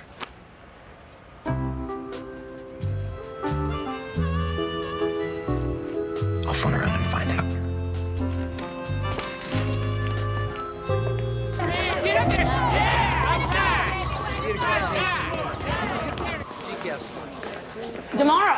Damara Caruth. Maxine, I almost didn't hear you. Was the Roseland complaint issued? Not yet. Why not? It's been 10 days. We're busy, Maxine. Cases are prioritized. Oh, I see. Fine. I understand the state's attorney's office is busy. I can see how something as trifling as child abuse might have to wait. It's on my list. I'll get to it. No hurry, because these children have already been sexually abused, and after the initial trauma, they get used to it. Go to hell, Maxine. I have files full of hell, many with actual pictures. Well, you wouldn't care about that. We're crossing a line here. With prosecution like this, he won't even need to hire defense. Oh, let me pay for that. I'm only too proud to pay for a hard-working public servant's coffee.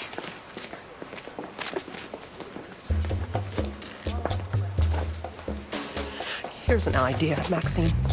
Why don't you try to find another state attorney to work with? Ma'am, your change?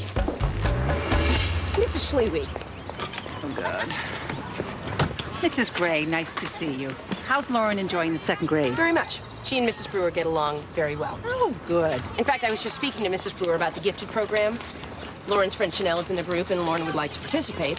And Mrs. Brewer said that I should speak to you, since you're the one who would have recommended her for testing last year. That's right. You didn't recommend her for testing. Lauren is sweet, bright, motivated, a little precocious with all that hair, but she's not gifted. I disagree. Well, you're not objective. Well, neither are you.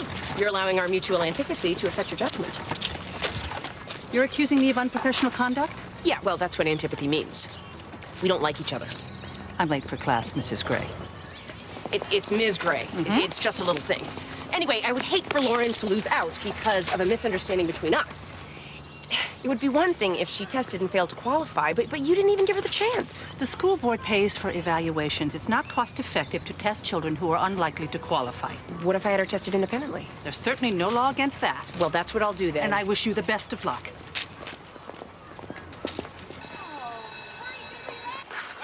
That's me, number 4, off of Bobby Orr. Now, I pick up a bullet from Gavin in the neutral zone and deke along the boards. I probably should have passed to Tyler right there, but I didn't. And you should never drop your head along the boards, but I did. Couldn't breathe or nothing. Seeing stars there, then...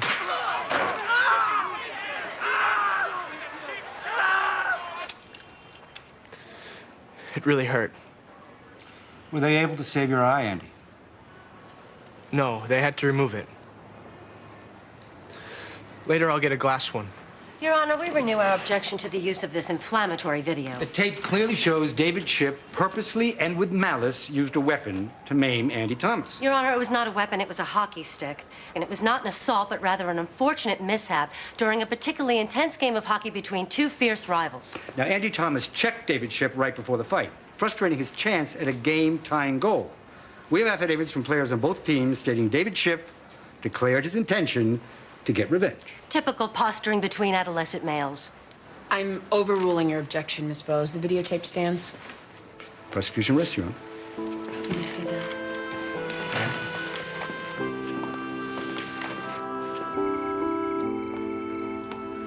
Chanel shot herself in the face with a rubber band. How gifted is that? I'm not so sure those gifted programs are anything more than parents making science projects of their children. Do you remember when Lauren asked me who would win in a fight, an angel or a ghost? Tell me that isn't the thought process of a gifted child. Amy, what do you think getting her in a gifted program means? She'd go to extra classes and learn extra stuff. What really bugs me is that her teacher deliberately held her back. Well, as long as that's what really bugs you. What are you doing? I'm on a stakeout. How do you know that the vandal is going to come back tonight? Of course, I don't know that. But if he does, I'll be waiting. Mom, you can't do this. You're turning into a vigilante. I'll be fine. What if he's dangerous? He fights with toilet paper, Amy. Good night, dear. Lunatic. I heard that.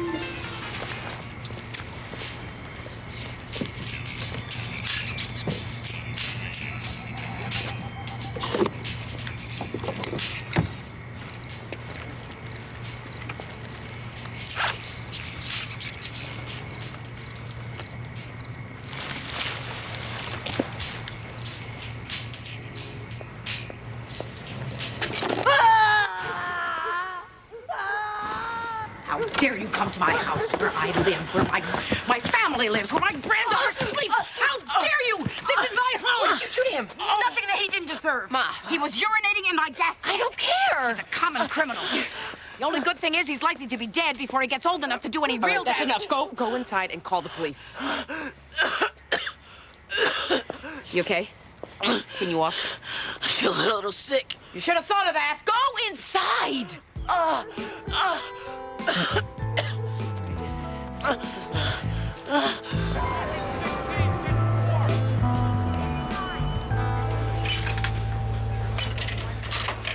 Good morning. I'm here on that Samuel's murder thing. I was the secondary on that, so I'm wearing my respectable suit. Well, you look terrific. So do you. I heard you caught your vandal last night. Oh, Detective Hornblower. Tarnower. Right. Right. You didn't recognize me, huh? No. Yes, of course I did. Your name was on the tip of my... If you're a homicide detective, why were you looking into a vandalism? Because you're a judge. Today's vandalism is tomorrow's revenge killing. But it's your mother that the boy has a beef with. Apparently she removed him from the home, and he hates her for it. Well, mystery solved. Did you know there's a rule against cops asking out victims of a crime?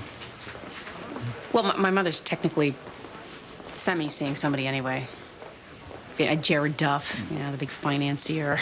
Technically, it's your mother that was the victim. So now that you know I'm an elite homicide cop, maybe you would consider having dinner with me? Detective Tarnower. I'm actually pretty busy with this trial. The hockey thing, right? Yeah, I can't really talk about it. Maybe another time. Uh-huh. Yeah, I guess. I coached hockey. And the thing that got me was all the pressure on the kids to be tough. From the coaches and the parents, and more than anything, the scouts. The scouts? Mm-hmm. For 14-year-olds? Oh, yeah. These kids, they're aiming for the big league. They gotta stand out. The easiest way to do that, kick butt. I'll let you know what happens with your vandal. Yes, thank you, Detective Turnover. Okay. Good news or bad news? Lay the good stuff on me. Tamara Carruth has agreed to stay on the Roseland case, despite the fact that you insulted her and caused her to spill hot coffee on her hand. I asked you for the good stuff. The bad news is that she's collected a number of complaints about your deportment. What about her deportment? You've already chased one state's attorney off the Roseland case, and I'm telling you, we won't get a third. So, I'm suspended? Not if you go to an anger management course. I told them I wouldn't ask I'll go. Excuse me? I said I'll go. It's a whole day. With other people? And an instructor? Last night, I yelled at a child. I lost my temper. What did he do? Vandalized my home? Then he probably deserved it. No, Sean, he did not. I don't give a damn about Damara Carruth. But I don't yell at children. And I will go to the anger management seminar.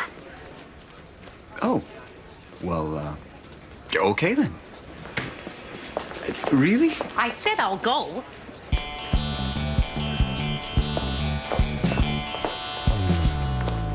We'll start in admissions, check out the nursery, then move towards the actual birthing rooms. Waiting for the mother? Yeah, she said she'd be here. Well, we're about to begin. Fathers can learn a lot, too. No, I'm not the father. He's in jail. I see. Well, good thing she has you. I wasn't aiming for his eye. What were you aiming for? His head area. Why? Why? Yes, why? You hate Andy Thomas? I don't even know him. Was it because he spoiled your goal? Goal scoring's not exactly my rep. What is your rep? I'm good in the corners. That's hockey code, Your Honor, for being an enforcer. What hockey code? Is that what you are, David? A good enforcer? I'm on the ice. The other team knows it. Oh, so you were sending Andy a message? I'm sorry about his eye. I'm really sorry. But Andy laid a hard hit on our top scorer. It's my job to show him that he can't get away with that. Your coach tell you that? He doesn't have to tell me. Were there any scouts in the stands during the game? Yeah. Did they communicate with you at all? He nodded at me. He nodded? Yeah, like, good job. Isn't it true that you've been given a new nickname that other players now call you the Hitman? Yeah, I heard that.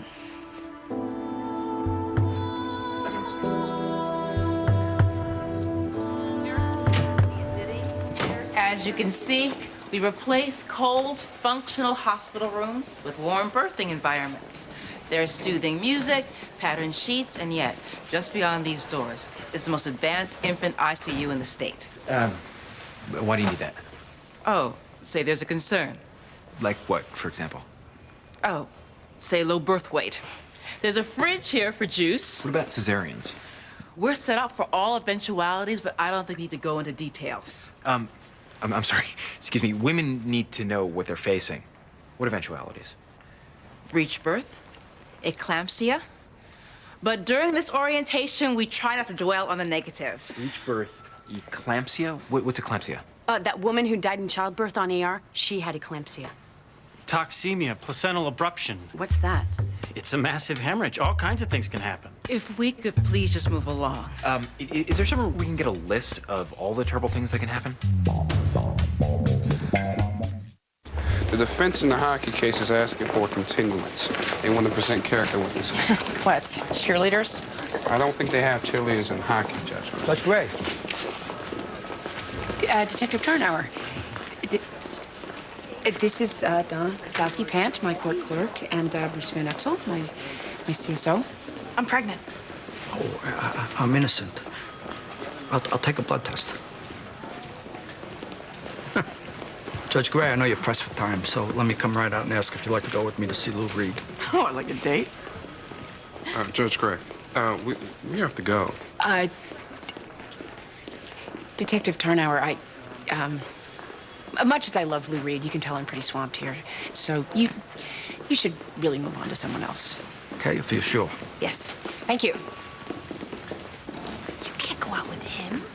You're smart and beautiful and young and hot and successful. I mean, he's not even in your league. It's ludicrous. Donna. Well, he's not. I mean, do you think he's in her league? I don't have a league. I mean, I bet you never even gone out with somebody who wasn't handsome and smart and athletic and charming and perfect. Of course I have.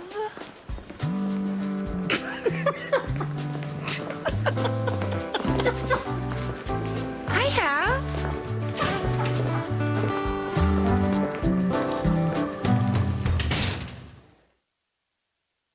Anger is an emotion. But crying, yelling, screaming, hitting, sarcasm, these are all angry behaviors, actions that we choose to take.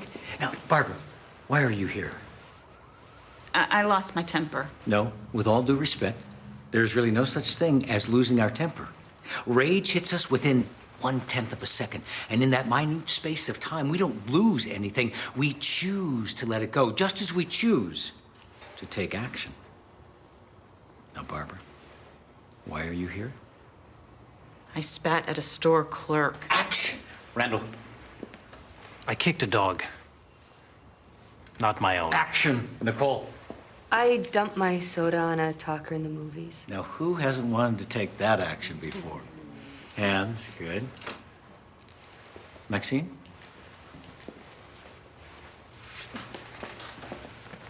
I slammed a boy's penis in my gas tank lid. I said some cruel things to him as well, which is worse. Also, I humiliated a coworker. I've done that before, though. Quite often, actually. But never to anyone who didn't deserve it. Ah, that was interesting. What? Well, the way you use your smile as a weapon. All right, now, we're going to learn how to deal with our adjustment disorder by using breathing techniques, redirecting energy into hobbies and housework, and using positive self-talk. Now, can everyone please say, I've taken the first positive step to deal with my anger issues? I've taken the first positive step to deal with my anger issues. Yes, Maxine. I don't think that housework and breathing are going to work for me. That's good. Boundary assertion, that's good. But see, Maxine, you're still using that smile as a weapon. Not a very effective one, obviously.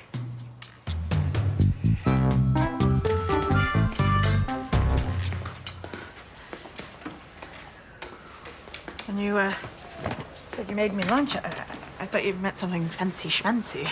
Actually, it's just my way of getting you to read my column. Well, I'm happy to help. This is what I learned during the birthing orientation, which you didn't show up at. Oh, when was that again? Don't give me that. You never miss an appointment. I'm sorry, Vincent.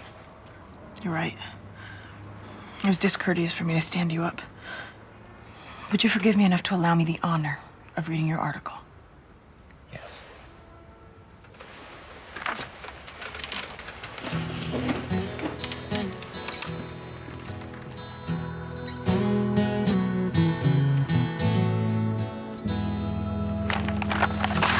Good. I'm going to the bathroom now.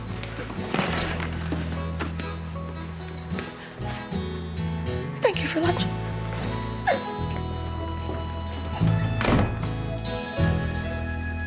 So this Dr. Feltes specializes in child development. If he says Lauren is gifted, she is gifted, and Mrs. Schlewy can kiss my ass. Well, someday you and I are gonna get together and do something besides sit in a doctor's office. I'm sorry. I didn't want to cancel lunch, and I knew I had to do this. You know, my Gary's gifted. Gary, who shaved off his eyebrows? Well, he's only gifted in math. I mean, he can't spell logarithms, but he can do them in his head. So Lauren asked me this question. Who is stronger, an angel or a ghost? I mean, that's got to be a gifted mind to come up with that. Well, it's certainly poetic. And she's an incredible arguer. She'll logic you to death. Oh, I wish he wasn't. What? Gifted. Gary. Why? Because he's an impressionable 14-year-old kid, and all these people are telling him what to do, and they're pushing him to be a numbers cruncher. I worry sometimes that being a math whiz is his whole identity. I mean, what happens if he wants to be a cop? Cops are good. Cops can be smart. Lolly, if you want to know about the cop, you can just ask me. Okay, is your cop like really buff and manly, prematurely balding? I just love that look. He's not my cop. So what? Is he like donut gut, beer breath? You want to touch my gun? What? No, he's very nice. But not in your league. I don't have a league. Ms. Gray, I very much enjoyed my time with Lauren, and I'll call you with the results. Oh, okay. I thought we could talk. We will. Probably this afternoon. So how was it? Fun. We did puzzles and stuff. I did good. Well, you did well. I know. Donna, you all right? Yes.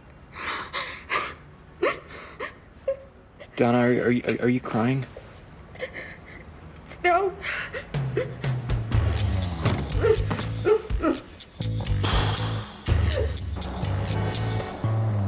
There's a real irony attached to this case. Being dragged into court, charged with blinding another player. All of this has done nothing but bolster David Shipp's reputation as an enforcer. And if I follow my inclination and recommend detention, well, it'll only make David Shipp look even more like a tough guy.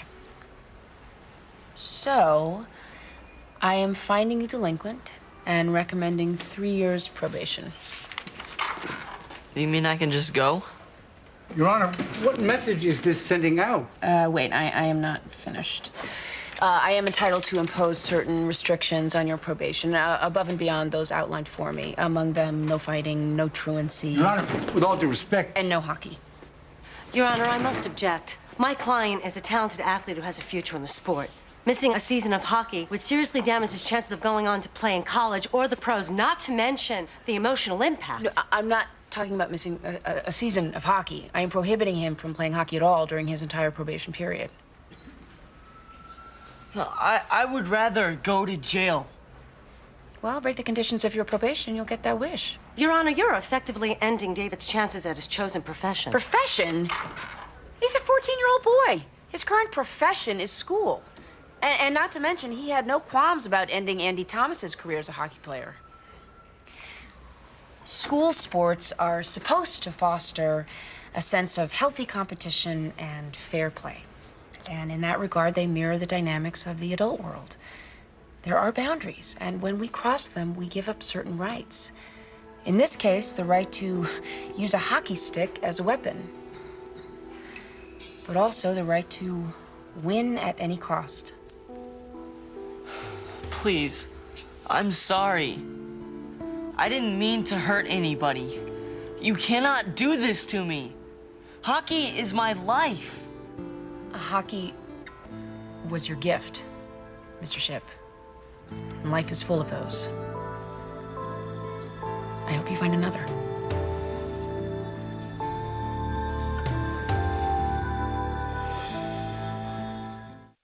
Breathe in, breathe out. Our palms open to the cosmos, our minds to new thoughts.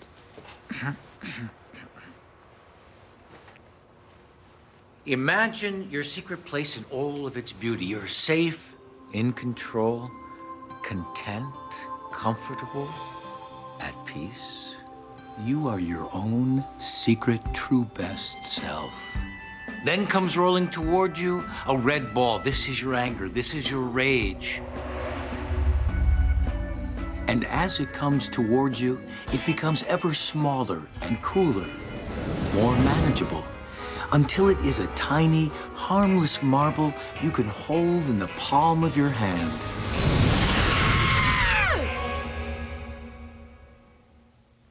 Share what ignites your anger. Let it pass from you to the marble of rage, and then deliver it to the next person. My anger is ignited by people who don't signal and drive slow in the fast lane. Pass it on. My anger is ignited by the banter of television news people. Yes. My anger is ignited by the fact that eating a 2-pound box of candy adds 5 pounds to my hips. My anger is ignited by people who interrupt my dinner to sell me a new long-distance server. Pass it on. My anger is ignited by... Just let it flow, Maxine. by men who beat children to death with extension cords, and women who plunge babies into scalding water so they'll stop crying. My anger is ignited by fathers who rape their daughters, and pregnant women who take crack and drink alcohol without a thought for the tiny souls they are damning to a lifetime of pain. Babies in dumpsters, drug overdoses, burns, cuts, gunshot wounds, wasted minds and ruined lives.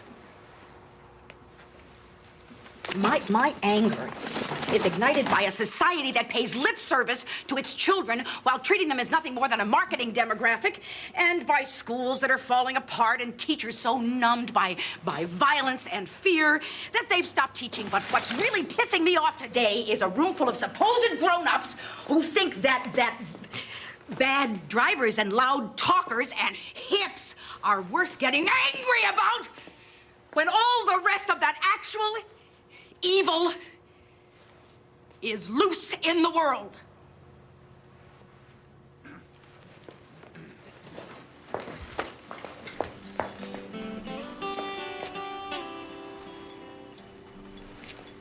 Thank you.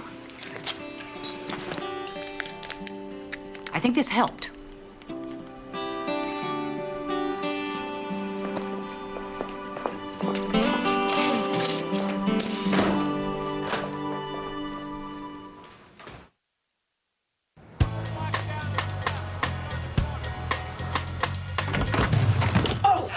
God!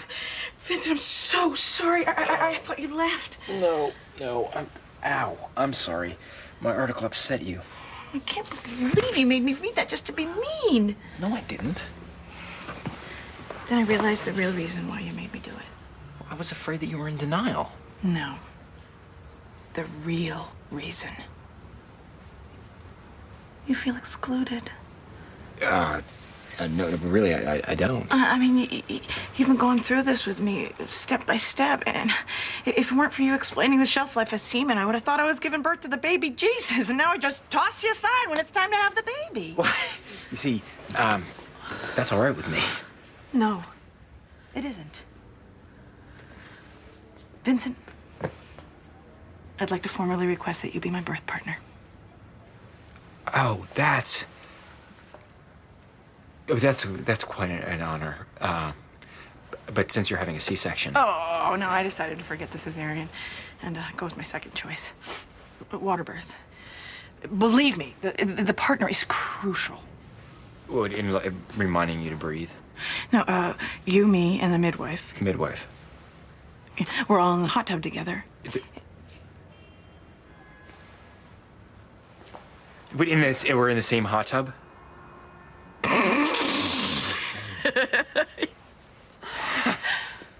Thank you, Vincent.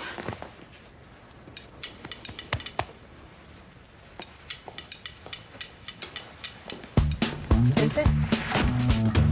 We only had to continue 3 cases, Bruce. That is not bad. That means 6 tomorrow, 30 by the end of the week. Okay, so no matter how hard I try, you're always going to be pushing for more speed. It's the principle of dynamic tension, Judge. Makes for an efficient team. Bruce, did you just admit we're good together? Not exactly. Don't be such a dirge. What's that? I was hoping you'd know.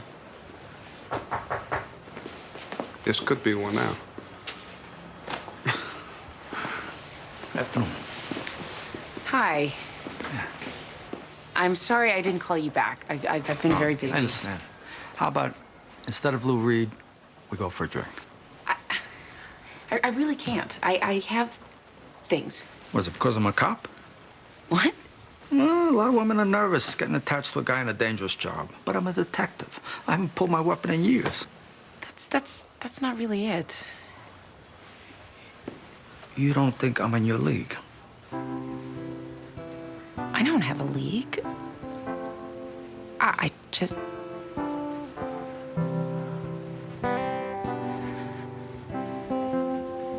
Okay.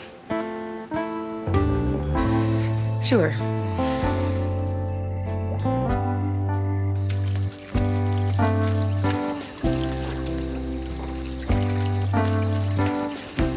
How do I look? Yeah, well, fine. You going to the library or something? Good. That's what I was going for. Repainted the front door. When Mom says she doesn't like the color, tell her to paint it herself. Hey, who would win in a fight, an angel or a ghost? That's a stupid question. Why?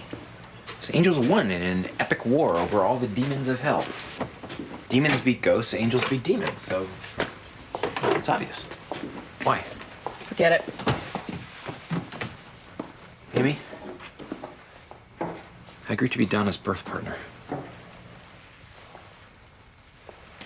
Well, good for you. Why? So she go to a real doctor. I mean, it's a long, appalling story. Well, I'm going out on a mercy date myself tonight, so I can't criticize. Well, but yeah, you do that kind of thing. What? You interfere and poke in other people's lives. It's your nature. That's how you ended up a judge. But it's my nature to be an observer. So why is this happening to me? You care about her. Well, I mean, there's caring and there's caring. And why did I get so involved? You got blown up. You had brain damage. You had to learn how to walk again, how to read.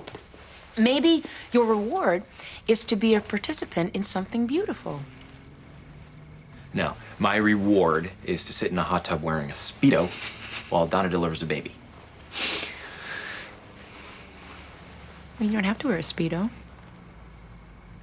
Donna will be naked.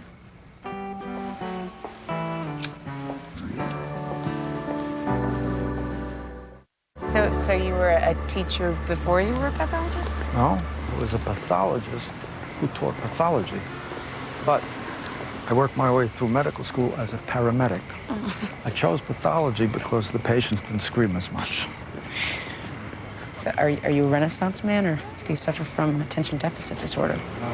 Do you know that every 7 years we slough off all of our old cells and we start over? I usually celebrate by getting a new job. Lost one wife with that philosophy. Oh, I'm sorry. Oh, we have a great son. He's a congressional aide in Washington. Oh, did I just remind you of how old I am again? Could be worse. You could be a senator. Huh.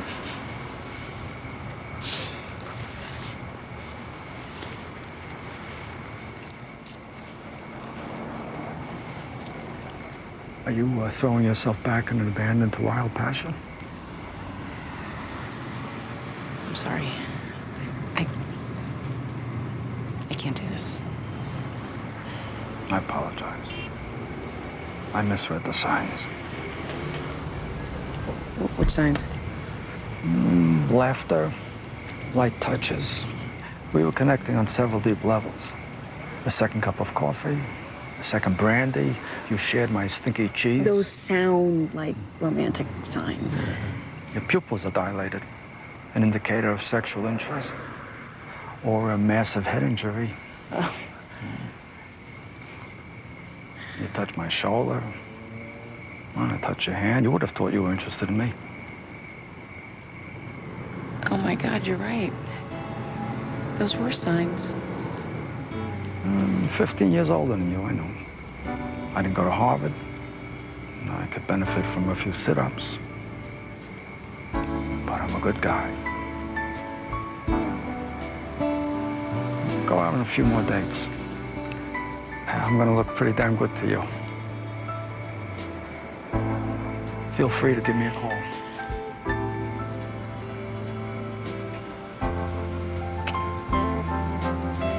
Good night. Good night.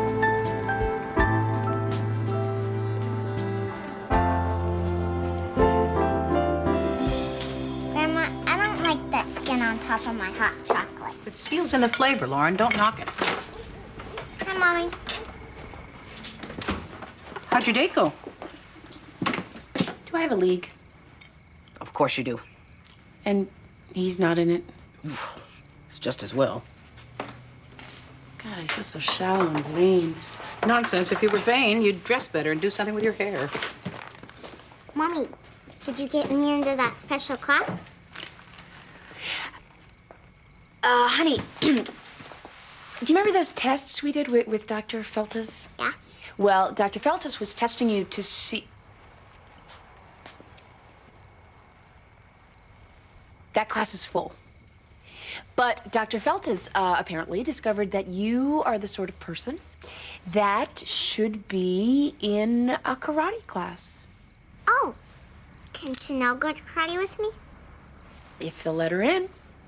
I'm gonna go call her right now. Karate? I panicked. So, Lauren isn't gifted? No. She's normal. Not a tragedy to be normal, Amy. Yeah, well, just because you got to be the mother of a gifted child. And look where it got him. He needs a roommate to make his rent. No, not Vincent. Me. You? You were never gifted. No, but I went to those special classes with smart kids. An after-school program? You did crafts. No, Dad said that was for genius kids. Edward was worried about your self-esteem, so he lied to you. Vincent is gifted and I am not? Don't begrudge him. God! All those years you made me feel like I was the special one. I had no idea you were thinking that. In my view, these labels are meaningless. I know they are, but then there's the other side of me, the side that's shallow and vain. The side with a league. I can't believe it. There's a club that my daughter is not allowed to belong to. There are hundreds of them. And she's going to be left out and excluded all over the place. There will even be people who don't like her. Mr. Sleevey doesn't like her. Exactly. I want Mr. Sleevey to be hit by a tractor. That's appropriate. You're supposed to feel that about your child. The ones that you and I see all day don't have that. Sometimes I think that's the biggest loss of all. Not having someone who'd abandon common sense and dignity on your behalf. I had that. You still have it, dear.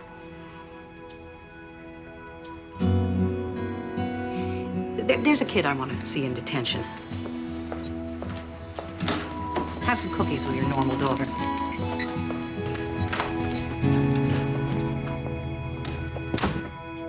Rolling toward you is a red ball. This is your anger. As it rolls towards you, it becomes ever smaller and smaller, more manageable. Yo, this is whack, man. Close your eyes. Until it is a tiny, shining, harmless piece of glass you can hold in the palm of your hand. Yeah, well, so what? It's manageable, you understand? You were in control of your anger instead of the other way around. Oh, so this marble is my anger. That's the idea. This marble gonna hold the fact you stole me away from my mother? I had to take you away. She was abusing drugs. She couldn't take care of you. But I took care of her. Now she's got nobody. I mean, she's on the streets. She'll probably die. And it's your fault. I mean, you think this is gonna hold all that? Is it gonna hold that I hate you?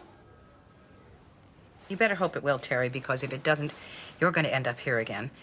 Make me sorry that I'm giving you another chance. Well, what do you care? I mean, according to you, I'm gonna die a loser and everyone will be glad.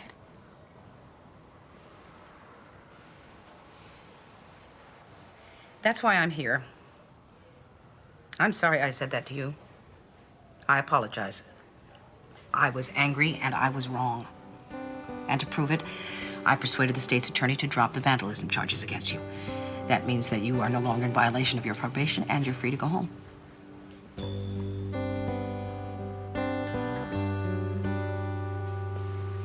Come on. I'll give you a lift back to your foster parents. I don't want no ride from you. Well, it's my job.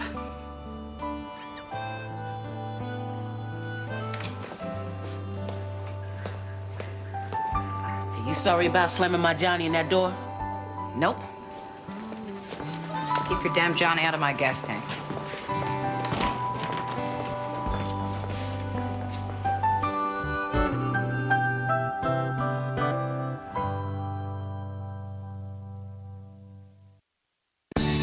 Coming up next on TNT's Prime Time in the Daytime, the FBI intervenes in a dramatic case. Don't miss the drama of Law and Order, next on TNT.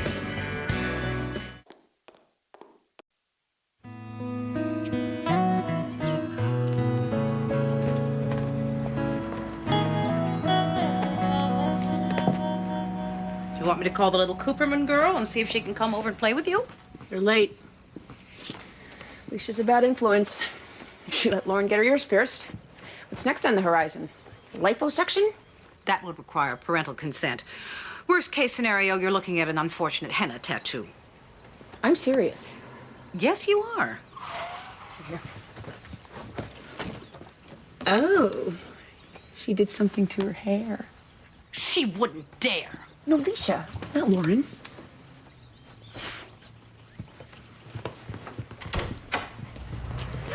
Hi, Doodle. Hi. Hello, Alicia. Hi. Hello, Mrs. Gray. Hello, Alicia. Guess what? What? I get to be a flower girl. I get to walk down the aisle in front of everybody with flowers and wear a special dress. Sweetie, you weren't supposed to tell without Daddy, remember? Oops. Michael asked me last night. We wanted to tell you together, but... But you told Lauren first. Which is one way of doing it, I guess. Alicia says I can wear Laura Ashley. Isn't that great? She's gonna look so beautiful, like a little porcelain doll. Aren't you excited, Mommy? Yes, I am. You don't look excited. Well, Lauren, there are different kinds of excitement, and some kinds just look different than other kinds. I gotta do this. Okay. Yay! Yay!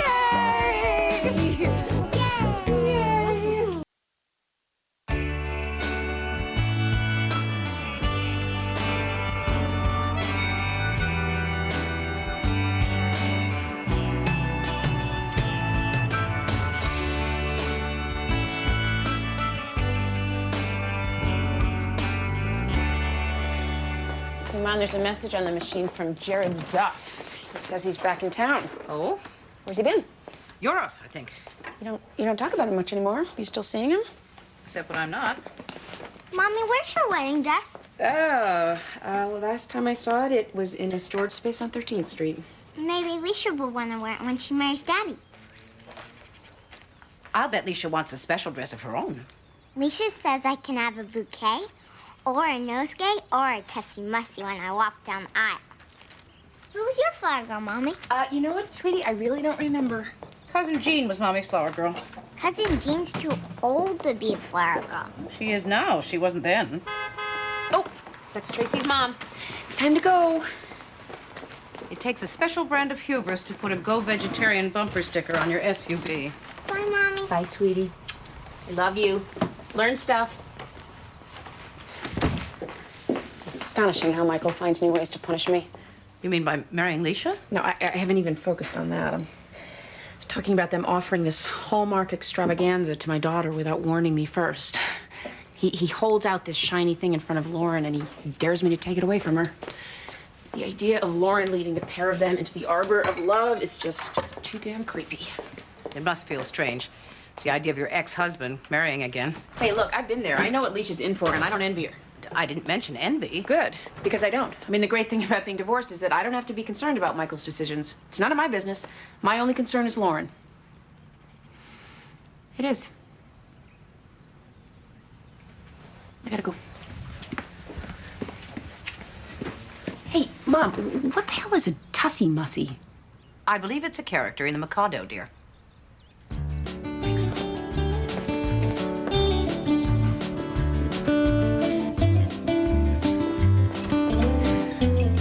Hot Jazz is brought to you in part through a generous grant from the Hall family. And that brings our tour back to Broadcast Studio B. And here's a lovely WGVI FM coffee mug, yours to keep and in lieu of any real remuneration. I was hoping for the canvas tote. Maybe the next pledge drive. So here's where we do the show. Wow. Whole half hour. A whole half hour. Fiction, opinion, first-person reportage. I've talked the station into giving me 10:30 Thursday nights, and I've asked you to be the first because you can write.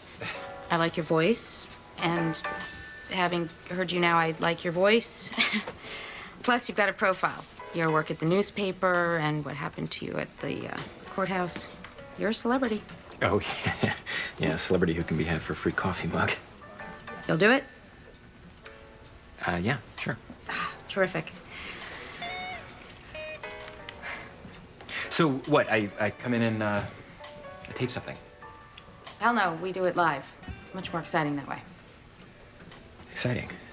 Right.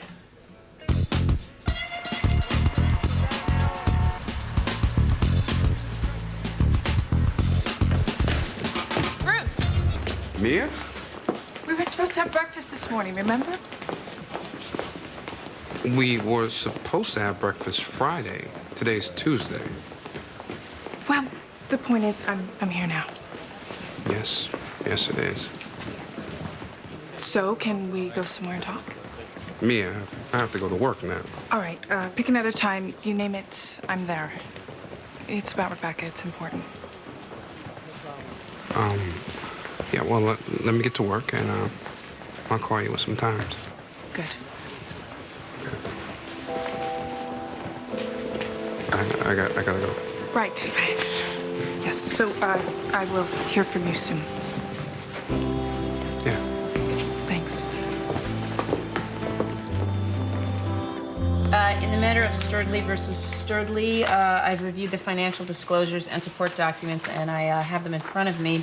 The only unresolved issue seems to be the division of Mr. Sturdley's frequent flyer miles as part of the marital property. Your Honor, these miles were accumulated by Mr. Sturdley during the course of compulsory travel connected with his business. Yes, Mr. Sturdley, I have your travel documents in front of me, and you have been on the road a considerable amount. All business, correct? Your Honor, I earned those miles, dragging my butt all across this country between our field offices, lugging my bags through airports, cramming into these deregulated flying death traps. Lindbergh had more comfort than me. I have you hitting Toronto pretty regularly as far back as 1995. Does your business have an office up there? Yes, Your Honor. He's got a woman up there. Mrs. Sturdley. Your Honor, in today's international business economy, forward-thinking entrepreneurs have to work to open new markets with our neighbors. So there's quite a big market in Canada for what does your company make, Mr. Sturdley? Inflatable novelties, Your Honor. Inflatable novelties? Pool toys, Your Honor. She's an inflatable pool toy. You could stay adrift for a week on those implants. Your Honor, I don't want to be unreasonable about this. Not to mention the air between her ears. Okay, let's the calm years down. I put into this marriage, he leaves me for a bimbo. A Canadian bimbo. All right. Here's what's going to happen. I want the interested parties to determine how many miles were earned by Mr. Sturdley's flying north for recreational purposes, and have an equivalent number converted to open tickets in Mrs. Sturdley's name. First-class tickets. Will that work for everyone? Yes, Your Honor. Yes, Your Honor. All right. Okay. Bon voyage, Mrs. Sturdley. Leave him on. Mr. Boyd, Maxine Gray, DCF. I received a message from your office this morning. I've been working with your Miss Caruth. Roseland investigation. Yeah, she told me you were following the case. Well, that's why I thought you deserved to hear from us directly. Yeah, no filing in Roseland. Sorry. Can you explain this to me? Because I can't imagine that it means what it appears to me. It means it's a non-event, Miss Gray. There's no case. We won't be filing. Have you read the transcript? Yes, I've read the transcript and I've seen the report. So clearly, there is a case. There's nothing clear about it. There's just a room full of smoke with not a flame in sight. I can't move on the conflicting statements of witnesses too young to testify. Not only witnesses, they're victims. Including one who recanted. Marissa Boswick. I have spoken with her foster mother. Marissa is prepared to testify now. She can't. She's 5. That's old enough. There's still not enough physical evidence. Just sloppy police work and spotty DCF follow-up over 9 months in 2 counties. I'm sorry. And I'm sorry about the phone message. I realize you deserve something better than that. I'm not here because of a perceived slight. I'm here because there's something wrong, and I was under the impression it's our job to do something about it. There was a time, if you had brought me half of what you did, I would have filed, if only to put the fear of God in the bastards and to warn the neighbors. But we live in a post-McMartin world, Miss Gray. The price of righteous indignation is shot through the roof. I file, they sue, and the mud pulls us all down. Which leads us to do what? Shuffle papers and pretend to do our jobs? What good does it do No one in my to office be is afraid of these people? pretending to do their job, Miss Gray, myself included. Now, I have to get back to work. I won't accept that. It's unacceptable!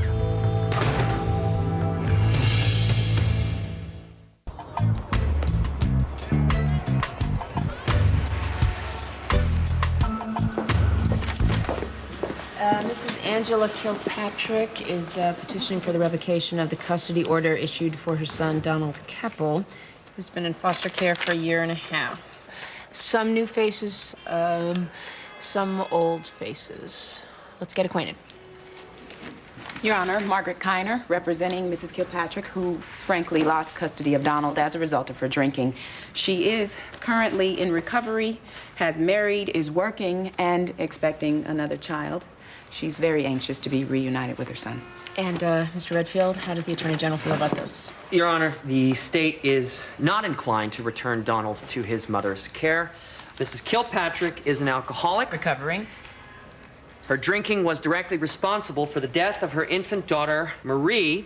DCF took Donald at the time of his mother's arrest in that matter. That woman shouldn't be here. It's a conflict of interest. She has a personal grudge against me. Mrs. Kilpatrick, you will be heard. No, she threatened to take away my baby. Ask her. Judge Gray, Clara Reeves of DCF has been involved with this case from the beginning. Your Honor, as a result of conversations with Ms. Reeves, my client is concerned that DCF is planning to file a coterminous petition and sever Mrs. Kilpatrick's parental rights to her new baby in the delivery room. Is that in the cards, Mr. Redfield? The comparative likelihood of such an action really is not relevant. Thanks for trying to keep it simple. Just answer the question. Your Honor, DCF isn't going to rule out any options when the safety of a child is at risk. So you are considering it? Mrs. Kilpatrick admitted to leaving her baby Marie unattended in a locked car while she was in a tavern drinking for almost 4 hours. During that time, the temperature climbed to 98 degrees, reaching 186 inside the car. A passerby saw the unconscious child in the back and called the police. The baby did not survive. Mrs. Kilpatrick received a surprisingly light sentence of probation for child endangerment on the condition that she enter inpatient rehab and follow-up. Did she? She did, but left the facility after 2 weeks and was drinking when the police located her. She was remanded to custody and served 1 year in a medium security facility. Well, has Mrs. Kilpatrick expressed regret over what happened to her baby? Yes. Has she accepted responsibility for what happened? She's made statements to that effect. Do you have any reason to doubt her sincerity? She may very well be sincere, but regret for an action doesn't excuse you from the consequences of that action. Mrs. Kilpatrick might be sorry for what she's done, but that does not oblige us to risk the lives of her children.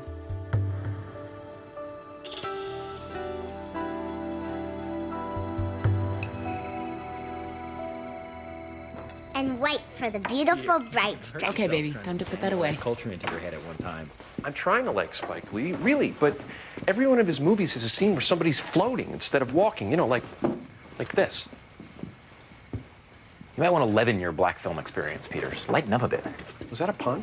He means lighter tone movies. Lilies of the Fields, To Sir with Love. Cleopatra Jones, Mahogany. Blackula. The Bedford incident? You get Sidney Poitier and then as a bonus, Wally Cox. How black can a movie be with Wally Cox? You'd be surprised. Where are you gonna sit, Mommy? Next to you, where I always sit. No, I mean at Daddy's wedding. I want you to sit somewhere where he could see me. How about finishing up with those napkins, kiddo? Okay. What's this? You're not going, are you? Where? Michael and Alicia are getting married. Oh. Oh. They've invited Lauren to be the flower girl. Are you gonna go? I don't know. I'll take her if you want me to. Last time you saw Michael, you punched him out. Your point being, when was this? I was a flower girl. It's a rite of passage. Amy, do something soft. She called me. Alicia. She wants to get together. Why? I don't know. She just does. I don't want to go to that wedding.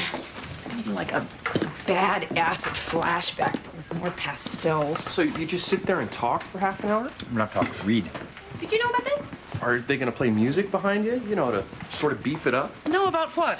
Vincent's gonna be on the radio. No music, just me. Where? What station? WGVI. Oh, public broadcasting. Lauren, give your Uncle Peter a napkin. He's dripping contempt. When is this happening? Tonight. That's why I can't stay. The producer's picking me up. You're recording tonight? I'm broadcasting it live. Live? If they were serious, they'd record it. Less chance of things getting screwed up. Yeah, God help Hartford if my Tourette's kicks in. Well, if it's on tonight, Vincent, why did you wait until now to tell us? Oh, that's probably her, the producer. Hi. Hi. Why don't you come in? I'm gonna get my coat. Everyone, this is Carol Toby from the station. This is my mother Maxine, my sister Amy, her daughter Lauren, my brother Peter, Hello. his wife Jillian, and Hi. then their son Ned. Would you like anything? Some salad? A Parker House roll? We should really get going. Okay. We're really excited Vincent wants to do this. I hope all of you will listen. What time's the big broadcast? 10:30. Boy, 10:30, that's after lights out for us. The baby. Odd how no one's invented a VCR sort of machine for the radio. That would make things much easier. Well, how often is there something on the radio you really want to keep? Here we go. If Vincent had told us earlier, we could have arranged something. Well, I will be listening. I would not miss it for the world. Nice meeting you. Nice to meet you.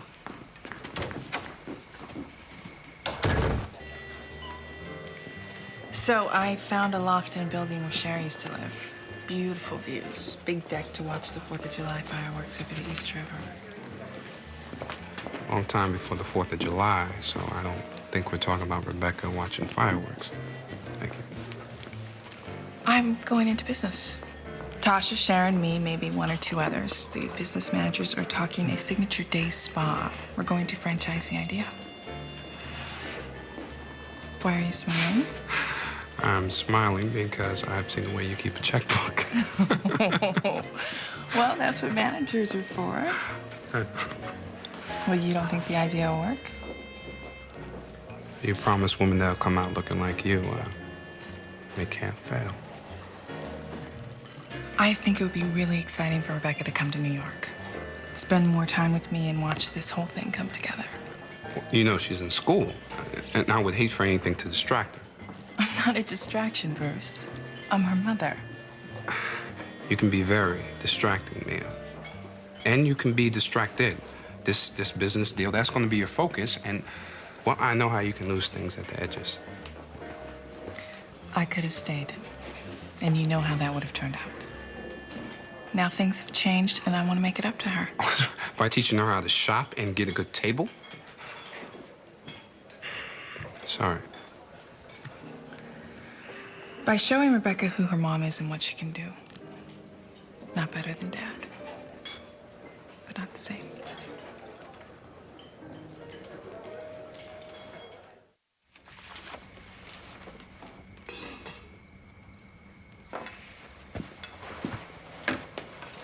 My daughter's drawing pictures of brides. Perfectly normal thing for her to do. Maybe in the Ozarks. Be grateful, Amy. Count your blessings that all you see here is a badly proportioned bride, instead of some coded nightmare full of pain and betrayal and a complete lack of power. Sounds like a bad day at the office. I think what you need to do is admit that you're upset about Michael getting married. Why would I be upset about that? The idea that you could be replaced by the likes of Leisha. Wait, what? I asked you about work. You're talking about Leisha? What's up with that?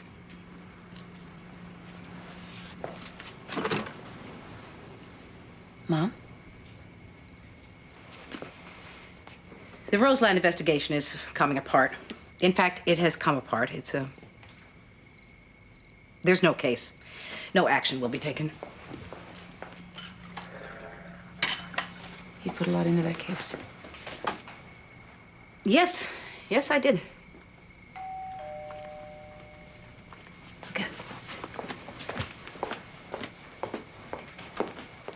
if that's Wayne Schuster, don't give him cash unless he has the band candy in his hand. I won't be burned again this year. Hello. Jared. You were 40 miles out of the way, so I thought I'd stop by.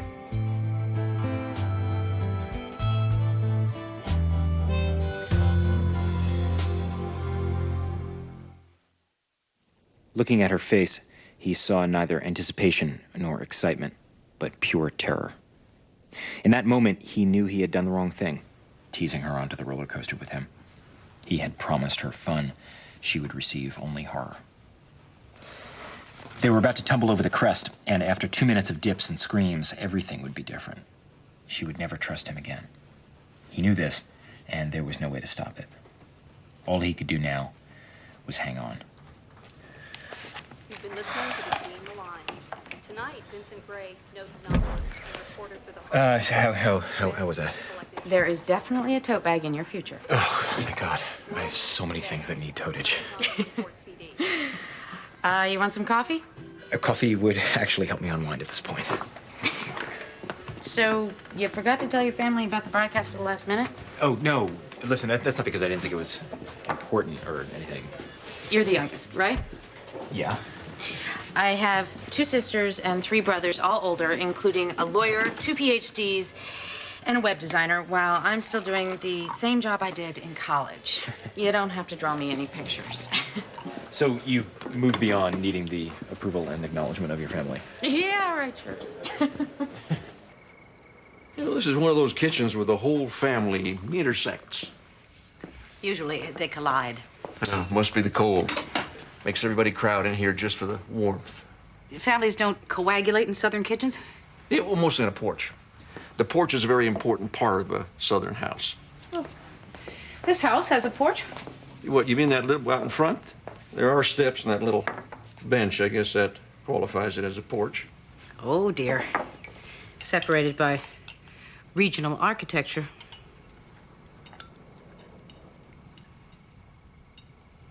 Why are you ducking my calls? Oh, I'm not ducking your calls. No. You're just not returning them. You know, I'm trying to figure out if I'm being dense or if you're just being coy. I haven't been incredibly coy since the Carter administration. Which means I got something wrong. You're not dense or wrong, just, unanticipated. Like a flat tire? Like a charming man standing in my kitchen. Unplanned, unexpected. I'd prefer the opportunity of becoming very, commonplace. I know, but, between your schedule and mine... No. I don't think that's a problem. Maxine, I know how I'd like things to progress. For one thing, I want them to progress.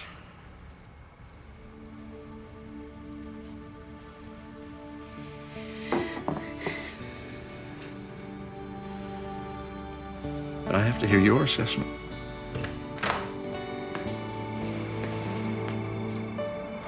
Hello? Vincent, this is Jared Duff, my friend. Oh, yeah, nice to meet you. Hey. Based on the limo out front, I figured it was either you or another late-night visit from Alan Greenspan. Well, Alan's car is bigger, but it's a rental. I understand you're the writer in the family. Oh, yeah. Oh, no. The radio show. Vincent, I'm sorry. Yeah, don't worry about it. It's no big deal. Hey, Vincent, I want to ask you something. Amy, were you hovering? No.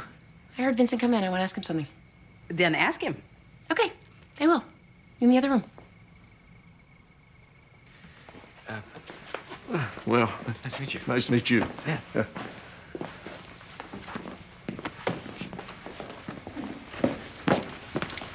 So what do you think of him? What? I had a firm handshake, great suit. The rest is a blur. What would you think of him? I don't know. I thought I knew, and then he shows up. He's different than what I expected. You're visualizing them having sex, aren't you? Yeah, a little, kinda. You're gonna make that trip alone. I just came by to see if anybody listened to the show. Oh! Vincent, I am sorry. No, that's all right. You got a lot on your mind. Mom having a life, Michael getting married. The Michael thing is not a problem. Did you think he'd never get married again? I just wanted him dead. So he'd never get married again? Weren't you leaving? Just curious. Nope, you're just annoying. Bye, Dad. Remember, 5 pages a day. Every day? It's a bargain, all right? Have fun. We will.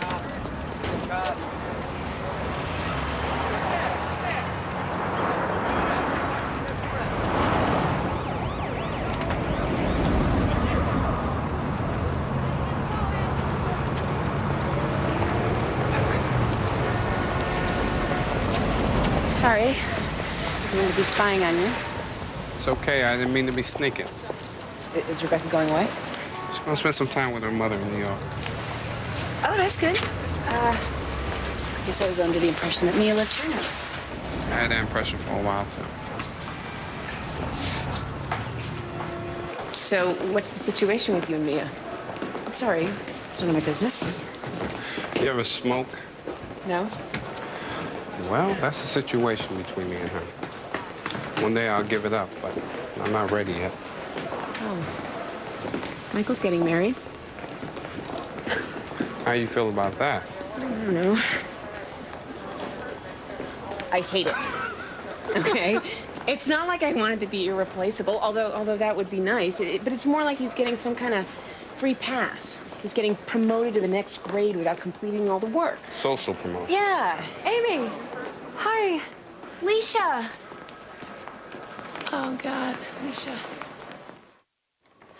Wow, look at this. So I know you must be busy with cases and things.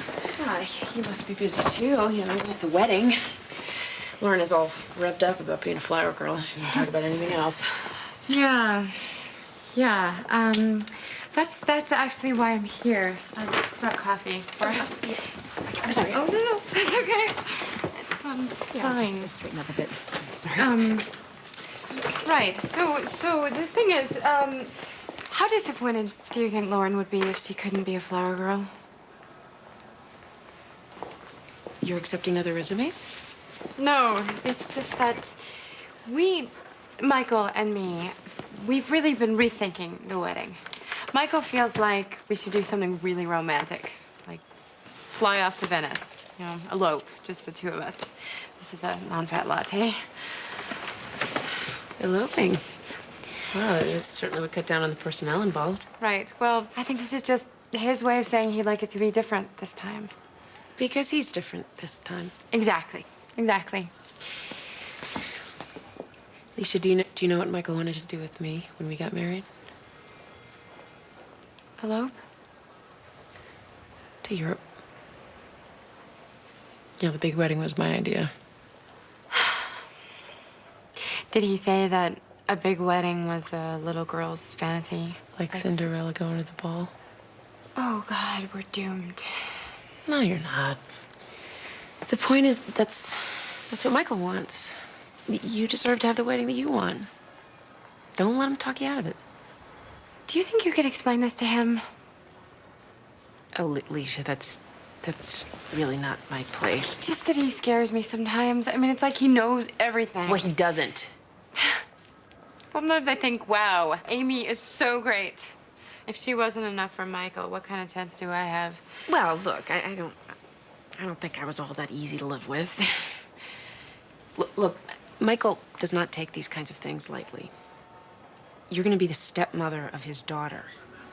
That says a lot about what he thinks of you.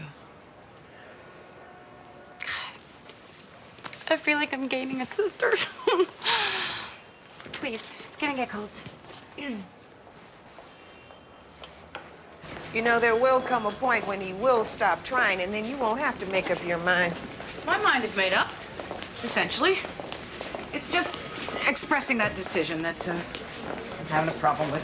And what is the decision? I have to break it off. Maxine. Well, his son accused me of being what we used to call an adventurous.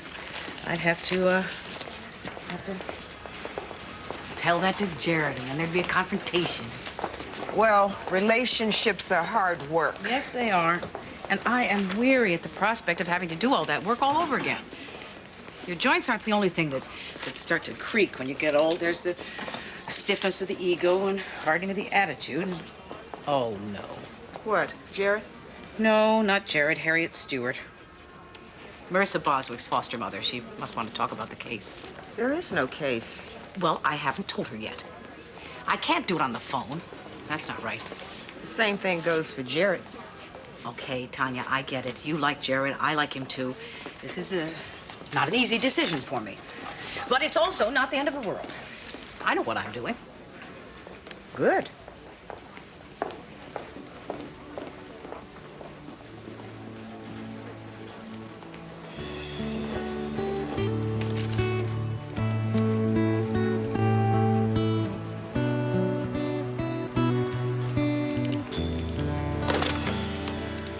I'm in AA. I work with my sponsor. I go to the meetings. Ted, my husband, is very supportive. He's never had a substance problem, so this is a brave new world for him. I'm pregnant. All the tests point to this being a healthy baby, and I thank God for that. I want Donald back. I've always wanted Donald back. You've had relapses in the past. Yes. But those times, I wasn't sober, but I wasn't drinking. There's a difference. So you're ready to have Donald back? I ache to have Donald back. Thank you. Mr. Redfield? Mrs. Kilpatrick, would you like a drink now? Your Honor. Back up and try it again, Mr. Redfield. You're never not going to be an alcoholic, are you? No. So the possibility exists that regardless of how well things appear to be going at the moment, you might, because of stress or some reversal, resume the behavior that cost the life of your baby. If there's a question in there, Mr. Redfield, why don't you dig it out? Are you a changed person, Mrs. Kilpatrick? The mistakes of the past, that was somebody else, not you. Is that what you want us to believe? If I was clever, I'd say yes. If I was really clever, I'd convince myself that I'm a different person. But I was never a clever drunk. So I know that I'm the one that left Marie in the car. I'm not asking anybody to forgive me. I don't know that there is forgiveness for killing your child.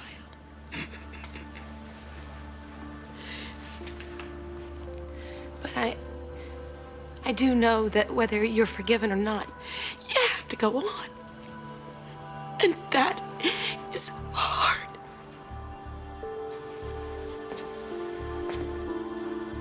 Look, I'm really scared that you're not gonna let Donald come home. And I'm really scared that crazy woman over there is gonna try to take away my baby. But I think that I'm even more scared that you will give me the chance to make it right. Or at least as right as I can. Another chance. And that's the scariest thing in the world.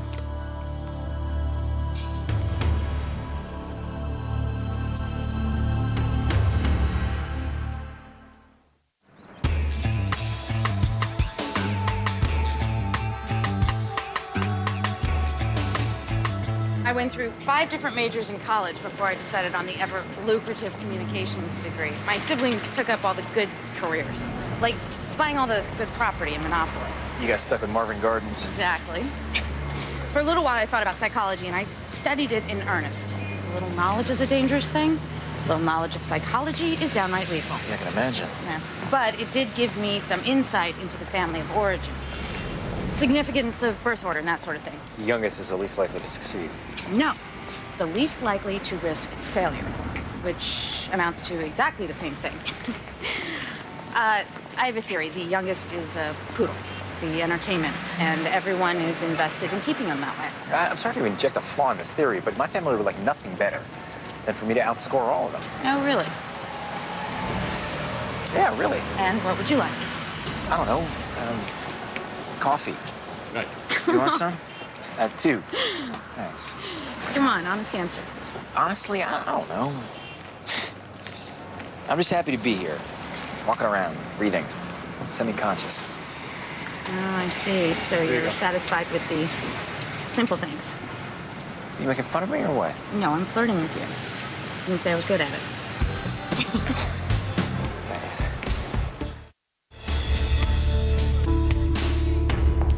I understand Marissa can't testify, but what happens now? Nothing. I mean, with the case, the trial. The state's attorney has decided not to proceed with the case. There isn't going to be a trial. Can't they use the testimony of the other children? I'm afraid this isn't a question of what the state's attorney can do, but what they're willing to do, and they're not willing to proceed. As far as the state of Connecticut is concerned, the matter is closed. How is that possible? Well, it's possible because there... I don't know how it's possible. I really don't. What happened to Marissa is the worst thing in the world. 5 years old is too young to have your life divided between before and after. And the person responsible for that should be made to answer. But I don't think that's going to happen. I'm sorry. I wanted you to get a little justice. But all I can offer now is counseling to help you deal with this, help you find some... Closure? God, if I hear that word one more time, I think I'll scream. Nice people say it to me all the time. You'll find closure. You need some closure with this. Like it's a magic word that shuts all the graves. You're right. It can be a terrible word. I think that's because sometimes when people say it, what they really mean is, I don't know if I could survive what happened to you, so please make it go away, and I won't have to think about it. You're a strong woman, Miss Stewart, and I know that Marissa is very lucky to have you. I'll tell you something, Mrs. Gray. I'm sick and tired of being the strong one. I'm up to here with being solid and dependable and a rock. Seems to me, if I wasn't such a damn strong person, maybe somebody'd have to take care of me for 5 minutes. Not much chance of that, is there? I've heard disturbing testimony about Mrs. Kilpatrick's past behavior, and I've heard from Mrs. Kilpatrick herself. She has worked hard to overcome her addiction and a terrible loss to build a life for herself. She was, however, unable to offer the court any guarantee that the pattern of behavior which produced one tragedy would not lead to a second. But the last time I checked the label, life did not come with much of a guarantee on anything. We are not here to impose impossible standards on one another, standards that any one of us might trip over tomorrow. Now, I find nothing in Mrs. Kilpatrick's current behavior that represents a danger to her child, and while returning Donald will probably increase the stress in her life, I believe that it will have a positive effect on him and his mother. I therefore revoke the commitment of Donald Keppel to DCF and return custody and guardianship to his mother on the condition that she continues attendance at AA meetings and maintains a stable environment in the home. Now, DCF is charged with monitoring Mrs. Kilpatrick's compliance. I'm also entering a motion to review this decision what's your due date, Mrs. Kilpatrick? Next month, 21st. Review in 60 days. Next case.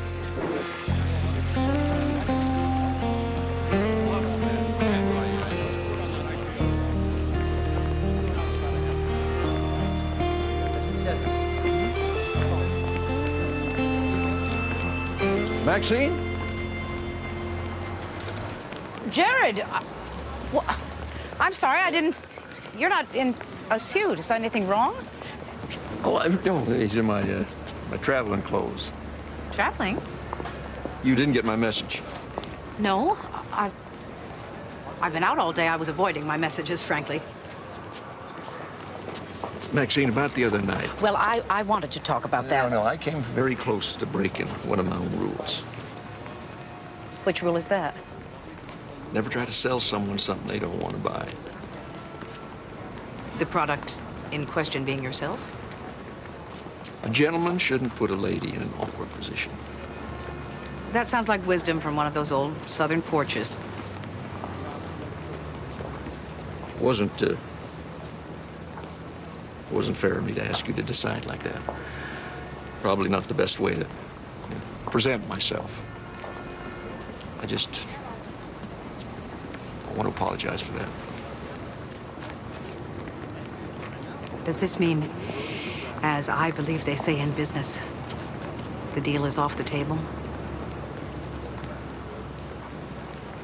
Well, it means that we both need a little perspective.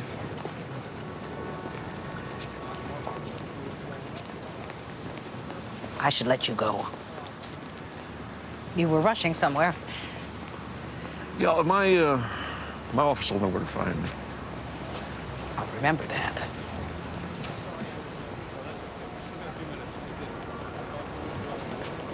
There's your cousin Jean, the flower girl. Did she get to keep the basket? I don't know. You should be able to keep the basket. Bridesmaids. Yeah.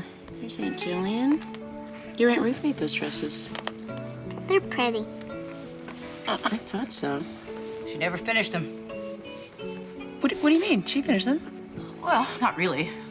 She never finished the hems. Ran out of time. Those dresses were hemmed with duct tape. Really? Yeah. Don't you remember? By the end of the day, the tape was giving up, and bridesmaids were tripping everywhere. One girl chipped a tooth. Coming up next on TNT's Prime Time in the Daytime, Amy realizes that justice isn't always served. The drama of judging Amy is next on TNT.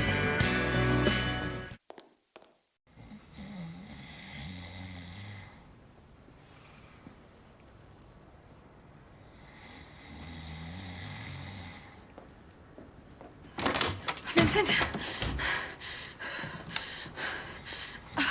Wake up. Wake up!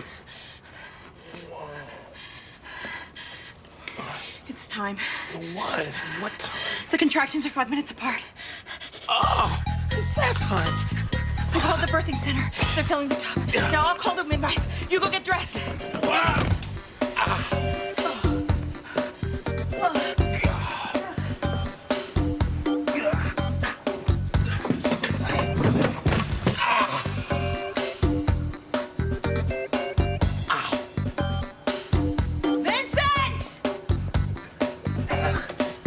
Keys.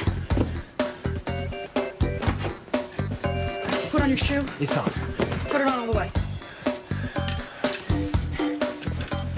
It's on. Good. Excellent. 2 minutes and 12 seconds. What? I'm not in labor.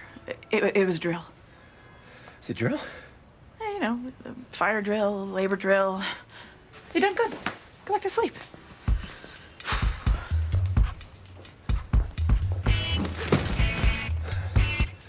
Hearing in the matter of Allison Riley, DCF has filed a petition alleging educational neglect against the parents of 11-year-old Allison Riley based on a long history of unexcused absences. Mr. Russell.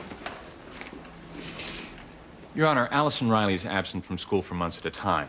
Her parents claim to be homeschooling her, but they've never filed a letter of intent with the state. Also, both parents are ninth grade dropouts, so the state questions their ability to function adequately as homeschoolers. Mr. Campbell? As Your Honor knows, there are no state or federal standards for homeschooling. And the letter of intent? In the process of being filed, Your Honor. Well, good. The DCF filed a petition after several interviews with a Siobhan Riley, the older sister of the child in question. Your Honor, have you ever heard of the Wanderers? The doo-wop group from the 50s? Actually, Your Honor, I believe you're thinking about the Dion and the Belmont song, The Wanderer.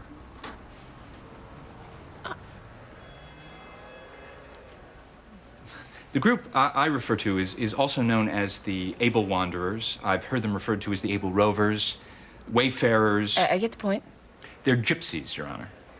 They travel around the country in RVs and pickup trucks and make their living doing so-called home repairs, which mostly consists of bilking old people out of their mattress money. Your Honor, why doesn't Mr. Russell just burn a cross and be done with it? Your Honor, we believe we can prove that this culture poses a danger to Allison Riley and that she should be removed immediately. What kind of danger?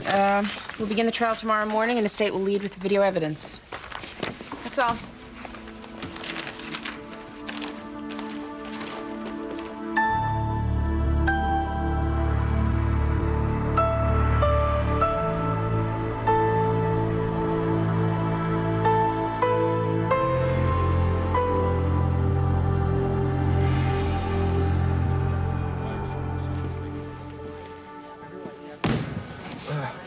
New World Order is holding a press conference on the courthouse stairs. The Illuminati are asking for you. They're gonna have to wait until the CIA activates my brain implant. I'm sorry. My roommate is 9 months pregnant. We had a 3 a.m. dress rehearsal. 9 months and you never mention this? No. We're not. She's married to somebody else. It's complicated. I don't want to know. Look, you've been busting my chops for something worthy of your intellect. I might have it. Before I kiss your feet, define might. I don't know if you're going to want this. Why? What is it? The county just released new stats on kids who age out of foster care. They're pretty grim. Oh, you need to tell me if you have a conflict. Yes, in my spare time, I recruit orphans and train them to be pickpockets.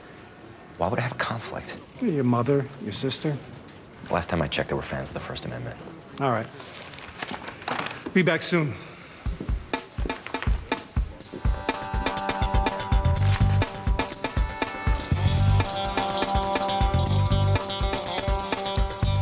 Okay, Nettie, open wide for some nasty-looking booger green stuff. Oh, what a good boy. Good. You should see it when it comes out the other. Okay. Everybody, there's something that I need to bring up while we're all in one place. Does it involve bodily functions? It's about Christmas. So, Peter, you're saying about baby poop? No Christmas talk while we're eating. We're not eating. Well, we're leading up to eating. What's wrong with Christmas? I don't mind Christmas. I mind Christmas talk. Yeah, who's gonna do what, with whom, at whose house, and whose nose is gonna be out of joint because it's not the way they want it. This is exactly why we're such a mess every Christmas. You're all in denial about it until mid-December, and then it hits you like the Blitzkrieg. Christmas needs to be planned and orchestrated. I'll be on the cleanup committee. Does anyone really want a repeat of last year? What happened last year? Don't you remember? Christmas Eve, when we realized there was no cream cheese in the house? Oh, yes. The infamous cream cheese crisis. I still have nightmares. The fellows at the Quick Pick were nice. They gave us sugar.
She thinks I shot Mark on purpose. She never believed me that he was doing the things I said. Well, I always believed you. We're here for the pretrial hearing. Oh, I see. Jody, tell Mrs. Gray about the horses. The Cliftons have horses. I ride Mars. He's a chestnut gelding with a white star. Oh, that sounds like fun. Wear a helmet. Mrs. Clifton. Jody, go on in and have a seat. First door on the right. Maxine, you can't talk to my client. She's on trial for the murder of her stepfather. I know about that. Then you know you're listed as a material witness. Oh, really? Well, I appreciate the warning. Someone should have contacted you by now. Is there a black hole at DCF where all the important phone calls and papers go? Yes, as a matter of fact, there is. Fortunately, I don't need to brush up on this case, and I am more than happy to do anything I can to help. To help? I'm not calling you, Maxine. Prosecution is.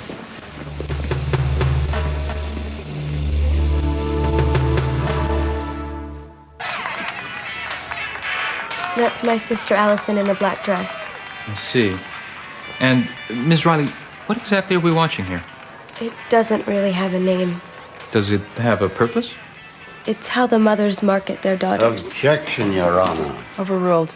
You may continue, Ms. Riley. They trade money for an arranged marriage. The family pays someone to marry their daughter. There's a lot of competition for a good husband. And what did you hear about your parents regarding Allison? I heard they were going to pay Bad Mac $150,000 to marry her. You heard that from your parents? No, I still talk to people on the inside. Even though you're no longer a part of the community? I'm shunned. When I married an outsider and left, my parents declared me dead. They don't even speak my name. Your Honor, the Rileys love their daughter. She's the one who left. True, they're not happy with her choice of spouse, but that's a common enough condition. And they deny that they intend to arrange a marriage for their 11-year-old? Of course they do.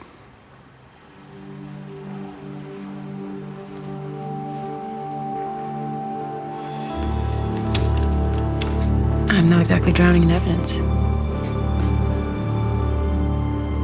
But, I'd like a little bit more time to review this case. Yes, Your Honor.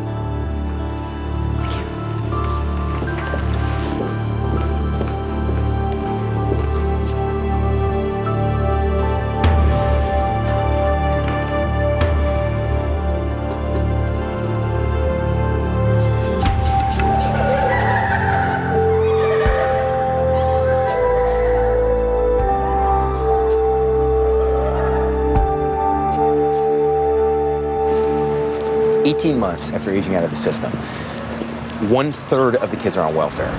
Half the girls are pregnant. 1/4 of the boys are in jail. It makes you wonder how much worse the crack mothers could have been.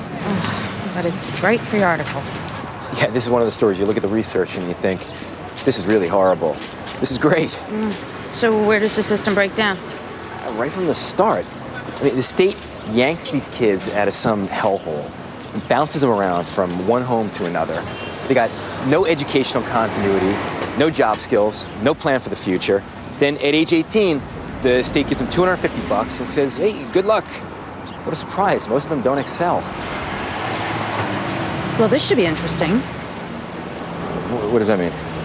Here, Mom, Sis, read this article where I say everything you do is worthless. Please note the intricate syntax. I know you think that you have my family figured out based on the 10 whole minutes that you spent with them, but you're wrong. Am I? You're looking at them through this filter of John Bradshaw and Alice Miller books. You're signing each of them a role before you have any idea who they are. Vincent, I see the way they treat you. You're supposed to be cute and fail in artistic and semi-respectable ways. The family screw-up is not supposed to write an article that says the noble social workers aren't any more productive than he is. This is the story that I was given. If I start censoring myself because of my family, I might as well go back to shampooing collies. I agree. I just said I think it'll be interesting. Now, can we talk about something more interesting? This is something more interesting than me. Yeah, me. And where I'm sleeping tonight. Oh. What? You figured we'd just skip the annoying getting to know each other phase? Can you think of a better way to get to know each other?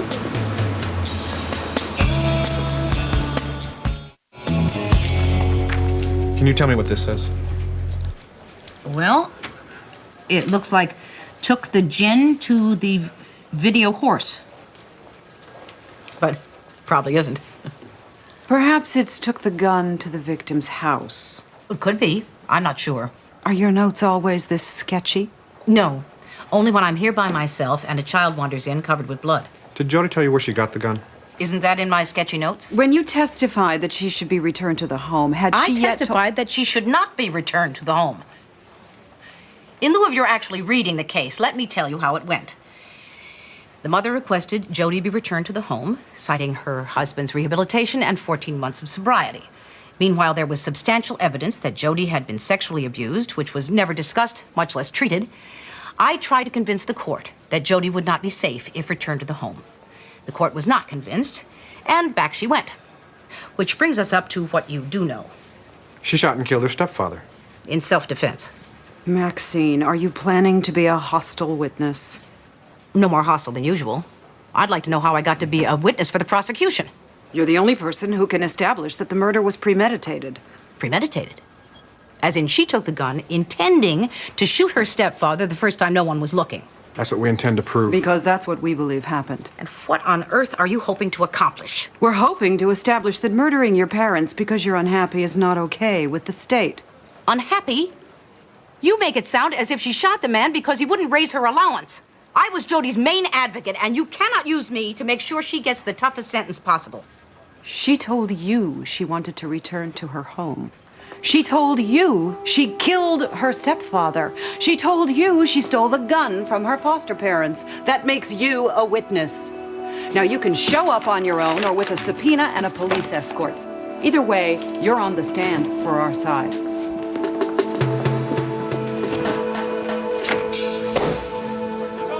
No, I am not going to spend my time trying to find someone to shuttle Alexa from your house so Muffy can pretend I don't exist. Wait. Who is Muffy? Muffy is what she calls any woman she doesn't like, which is any woman on the planet. I just don't happen to like anorexic 28-year-olds who marry frumpy, balding, middle-aged dentists to avoid having a mortgage payment. There was nothing wrong with my profession when you were the one living off of it. You had more hair on your head then and less in your ears. Excuse me, are you a vampire? Okay. You don't see a reflection when you look in the mirror? Okay. Let's all calm down. We need to get back on track because you guys can have this particular conversation in the parking lot on your way home without me.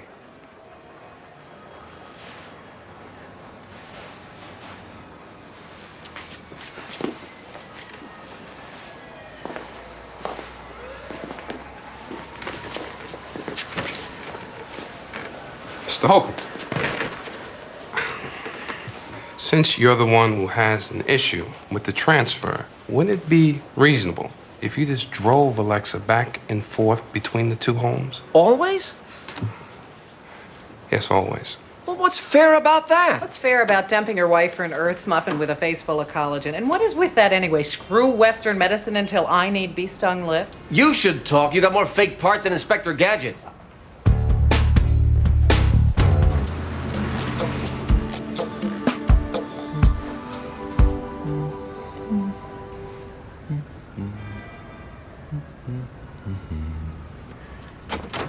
Vincent, I just read this article you left on the counter. You're not seriously going to turn this in, are you? I'm sorry. I didn't realize you had company. You must be Donna. And you must be... Carol, Donna. Oh, nice to meet you.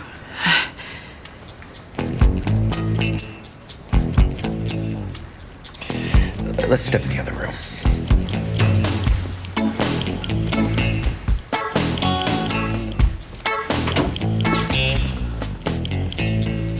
What's wrong with the article?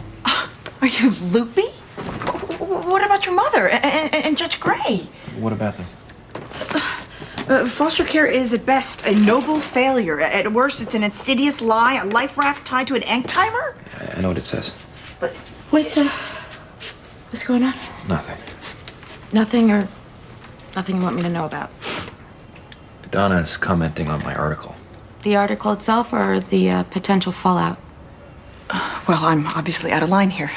If Vincent wants to alienate his entire family, that's his business. Vincent's way too old not to have already alienated his entire family. Vincent is declaring this conversation over.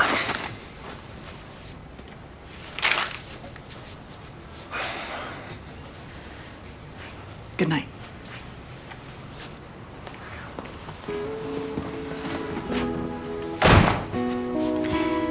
Carol is going back to bed.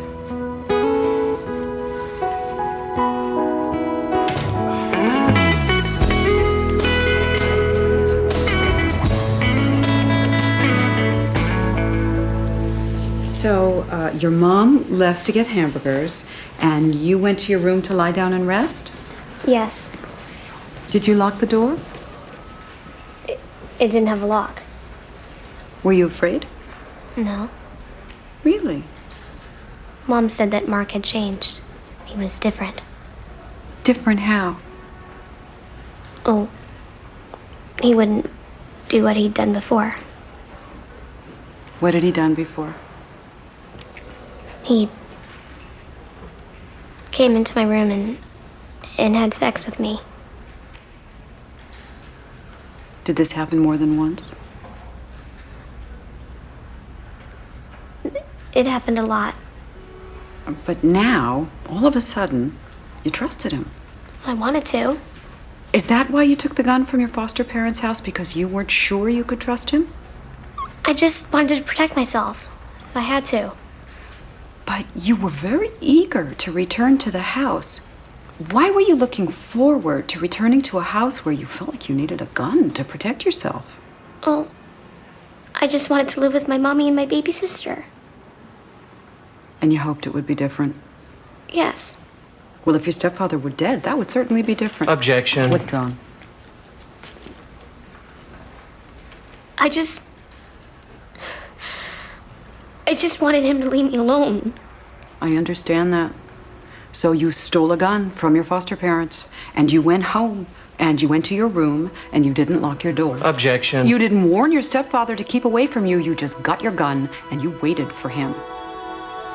No. Oh, it was like a fairy tale, wasn't it? You wanted to live happily ever after, and the evil stepfather needed to be dead. Isn't that true? Objection. Sustained. No, it's not true. It's not.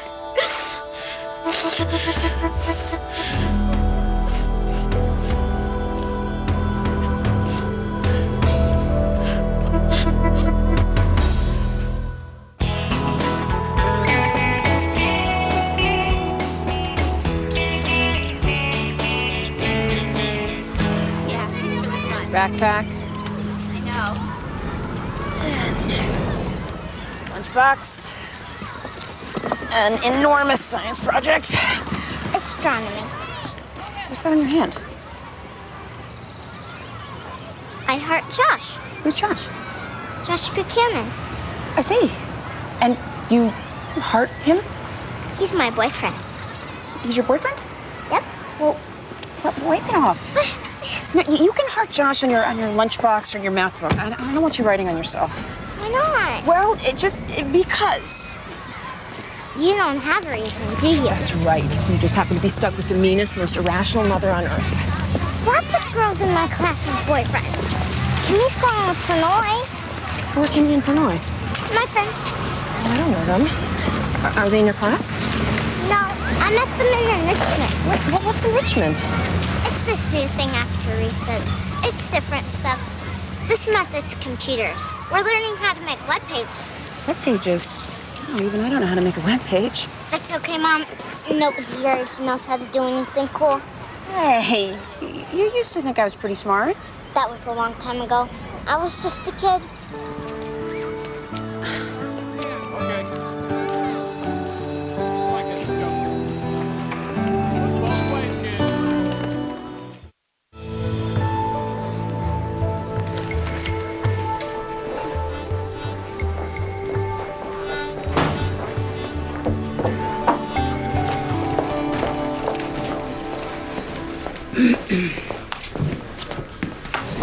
The first day's testimony was horrible. Jody told her story very well, all things considered. And then Ryan ripped her to shreds in cross-examination. More than likely, she appreciated my being there. She still thinks I'm on her side. It's not your fault the prosecution called you. You just state the facts as you know them and trust the system to work. The same system that threw her back to her pervert stepfather? You have to admit, it does look like she went back there with the intention of killing her stepfather. No. It looks like the system left her no other choice. And now we're going to yank her out of a home where she's happy and safe and stick her in Long Lane, teaching her one more time that help is an illusion and trust is for suckers. That sounds very much like something I just read.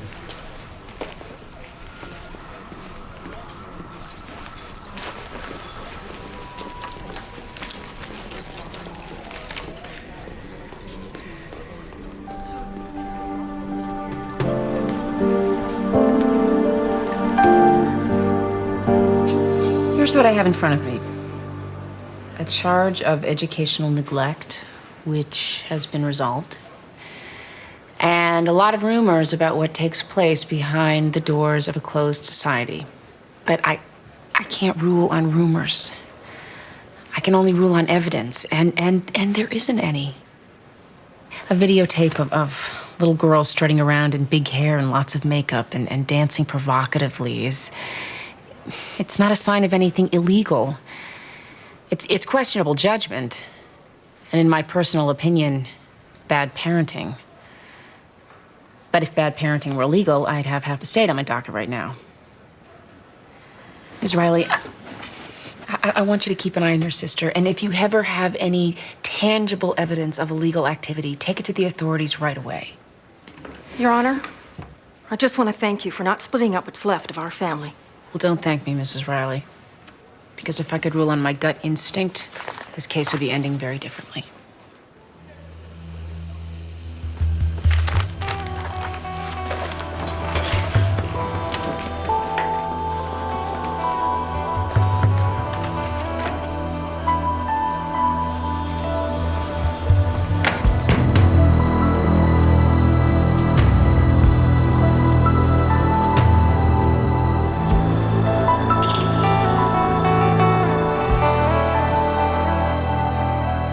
We could all wear something red so it would look good with the Christmas border, and I'll bring some extra touches. I could rent a Santa suit, and you kids could all be elves. It won't be too cutesy, I swear. Except for the red sweater we bought for Socrates. If you go near Socrates with doggy fashions, you'll have a black eye in the picture. Hey, everybody. Hi. Hello, Vincent. Sorry I'm late. It's okay. You think we could put ice cream on the French bread and call it dessert? Stick it in the freezer. We'll call it next week's French bread. We were just talking about the family picture. Tomorrow night here, 7 o'clock. Wear red.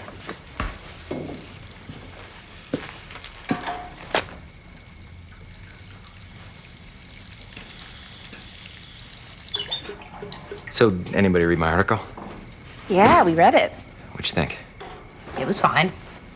I didn't think it was fine. I thought it was a cheap shot. Oh, come on, Peter. Vincent was just doing his job. Why didn't you tell your editor you had a conflict of interest? I don't believe I do. Peter, it's not a big deal. Why are you letting him off the hook? You don't care that he just wrote an article that says your entire lives are a waste of time? Vincent had statistics. Statistics aren't subjective. I think it was a good article. Glad you understand. There are leftovers in the refrigerator.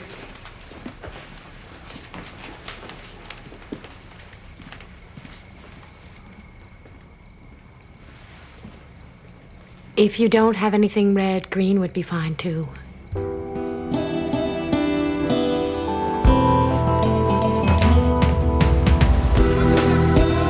Mr. Holcomb, why can't the new Mrs. Holcomb just stay in the back of the house until this Mrs. Holcomb is gone? It's not that Suzanne doesn't want to see her. She just doesn't want Jane at the house. I have lived in that house for 11 years. It is already well infested with my cooties. Well, that's part of the problem. You see, Suzanne feels like she doesn't even have her own house. And I can't afford to move right now. That's why she has this thing about the dog.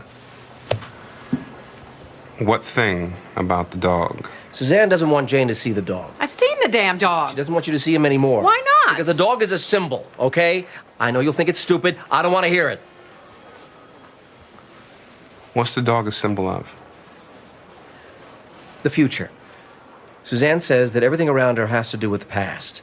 My past. So she bought the dog as a symbol of the future. You have got to be kidding. Let's let him finish. So, Suzanne doesn't want your ex-wife to see the dog because... It diminishes the symbol. Do you see? Let's stay on the solution. Mr. Holcomb, what would solve your problem in terms of the dog? Keep her away from it.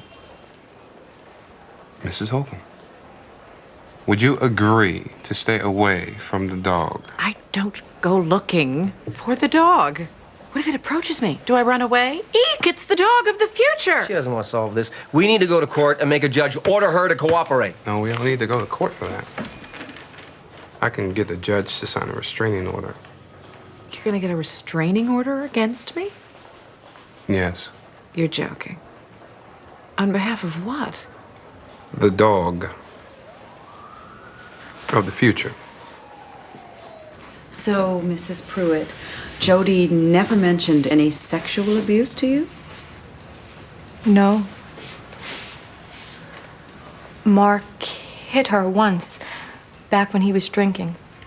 That's why she was taken from our house. What was Jody's relationship with her stepfather up until then? Mark was very patient with her. Jody could be very difficult. Had you ever known Jody to be violent? She has a temper. She used to slam doors, throw things. But I had no idea. After Jody shot and killed your husband, did you request that DCF remove her from your home? Yes. I didn't see this coming at all.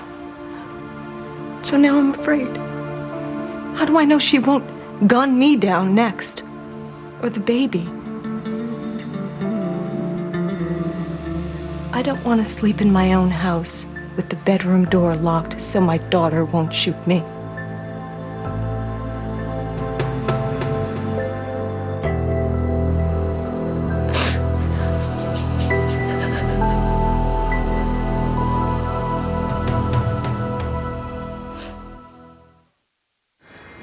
According to your notes, when you noticed the blood on Jody's shirt, you asked her what happened, correct? If the notes say that. And what was her reply? I don't recall exactly. We don't need the exact words. I don't recall any approximate words. But somehow you became aware that she had shot her stepfather.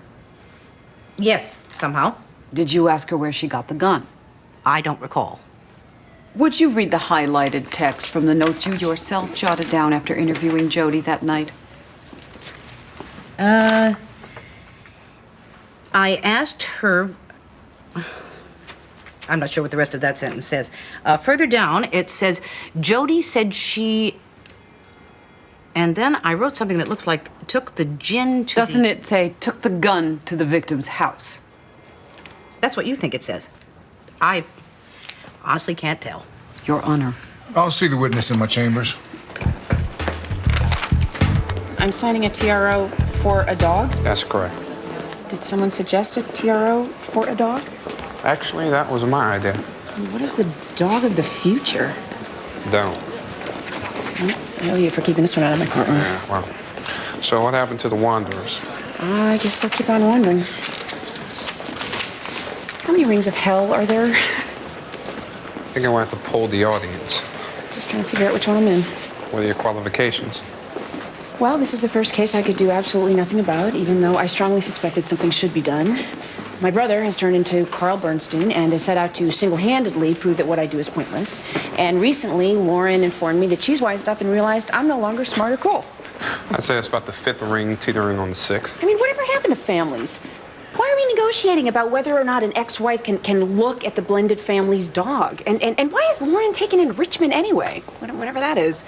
What happened to math and science? I can enrich my own child. Has the whole world lost its mind? Industrialization. What? Ever since we brought the kids in from the fields, no one's known what to do with them. Families, as we think of them, are a pretty modern concept. How can you be so detached and philosophical? My daughter still thinks I'm cool. All right, Maxine, what the hell's going on? What do you mean? What's with the sudden onset of Alzheimer's? I don't know how to make myself remember things that I don't remember. Maxine, I've known you 20 years and you've never forgotten anything in your life. That was before. Before what? What's this? A letter from my doctor and some medical reports. Maxine. Henry, in the interest of full disclosure, you need to know about this. A while back, I was trying to move an armoire by myself, and it tipped over and bonked me on the head. I found myself unable to remember things. I even forgot how to read for a while. The doctor who ran my CAT scan said that I might continue to have sporadic memory problems. Don't think for a minute that I don't know what you're doing. I'm sure my doctor would be very happy to come in and testify. And why didn't you happen to mention any of this in the pretrial hearing? I guess I forgot. Okay, this looks perfect. Everyone needs to look happy or a little less miserable. I'm not good at looking happy on cue. I'm happy. I'd be happy, but I had a lousy day at my worthless job. See, I knew you were mad. I'm not mad. Yes, you are. Why are you mad, Mommy? I'm upset for the same reason that Uncle Vincent would be if I told him that his job was worthless. I never said that anybody's job was worthless. I said statistics argue that the system is extremely flawed. Am I supposed to keep that a secret because you're related to me? Guys, can we do this after the picture?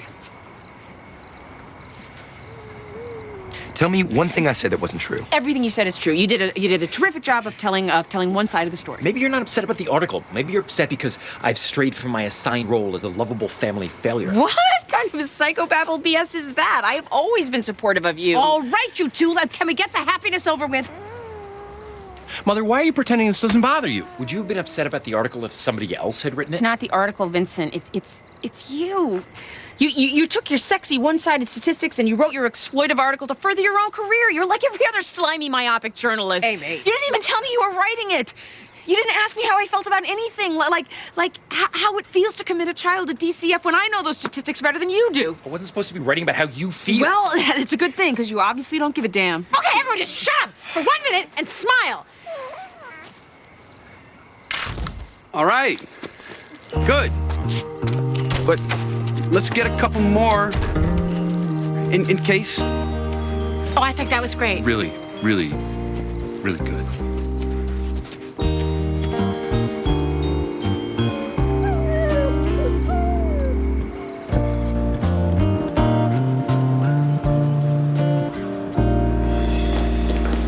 Hi. Remember me? Of course. You're Antonio Banderas. But I thought we were meeting at the restaurant. Great. A 6-month-old bump on the head, Maxine? Well, if it's any consolation, it only made the difference in Jody spending 2 years at Long Lane instead of 4. Which makes me wonder why you'd risk perjuring yourself. 2 years will make a difference in whether she's 2 years bitter or 4 years bitter, which could make all the difference in the world. And Jody was spared the label of murderer, which is sometimes problematic on a college application. So you think you were justified in lying? I didn't lie. I fudged. I fudged for the greater good. Sean, someday, when you've been doing this job as long as I have, you'll understand that the only way to stay sane is to find ways to maneuver within the system. Unfortunately, I'll be long dead by then and won't get the satisfaction of saying I told you so.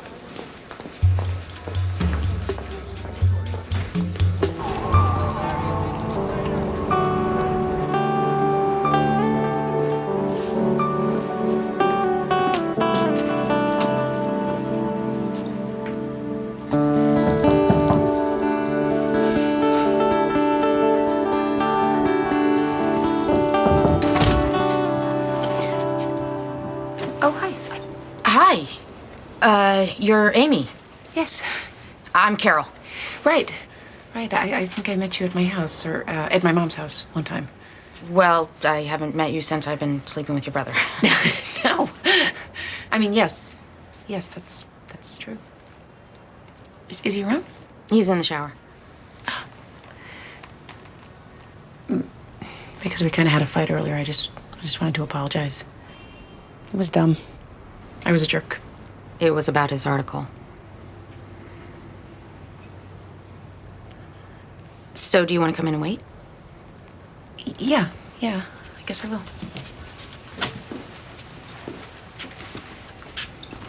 You know what? I'm imposing. I shouldn't be here. So I'll go. You sure? Yeah. Just tell him I'll call him later. It's nice to meet you again. You too. Okay.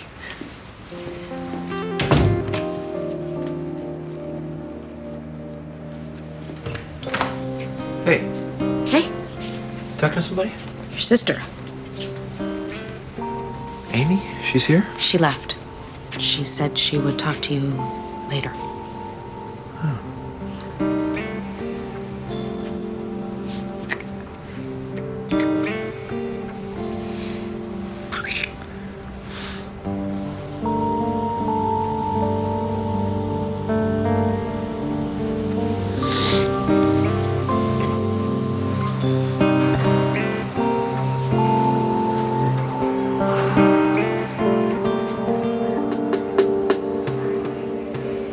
I brought chocolate chip cookies. Want one? They're taking me to Long Lane. Yes, I know. Is it bad there? I've heard stories. You'll be okay. Do you think my mom will come visit me? I don't know. She can't stay mad forever, can she? Most people don't. I'll come see you when I can, and I'm sure that the Cliftons will too. I want you to know, I'm not going to let you go through this alone.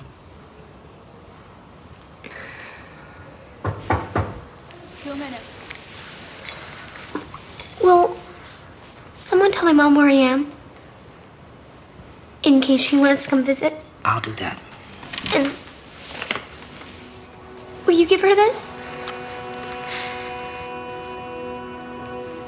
It's a picture of me. So she won't forget. And she can show it to my baby sister. Do you think she will? Yes, I do.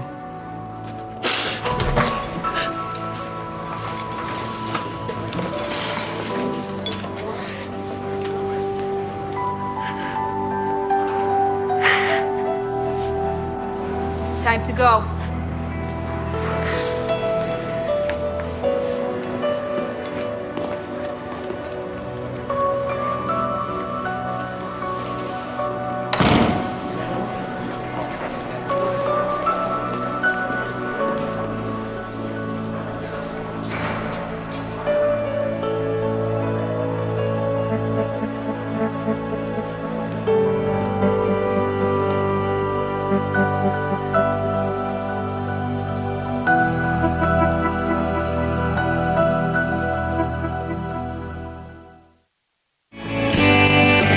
Coming up next on TNT's Prime Time in the Daytime, detectives search for suspects in a murder case.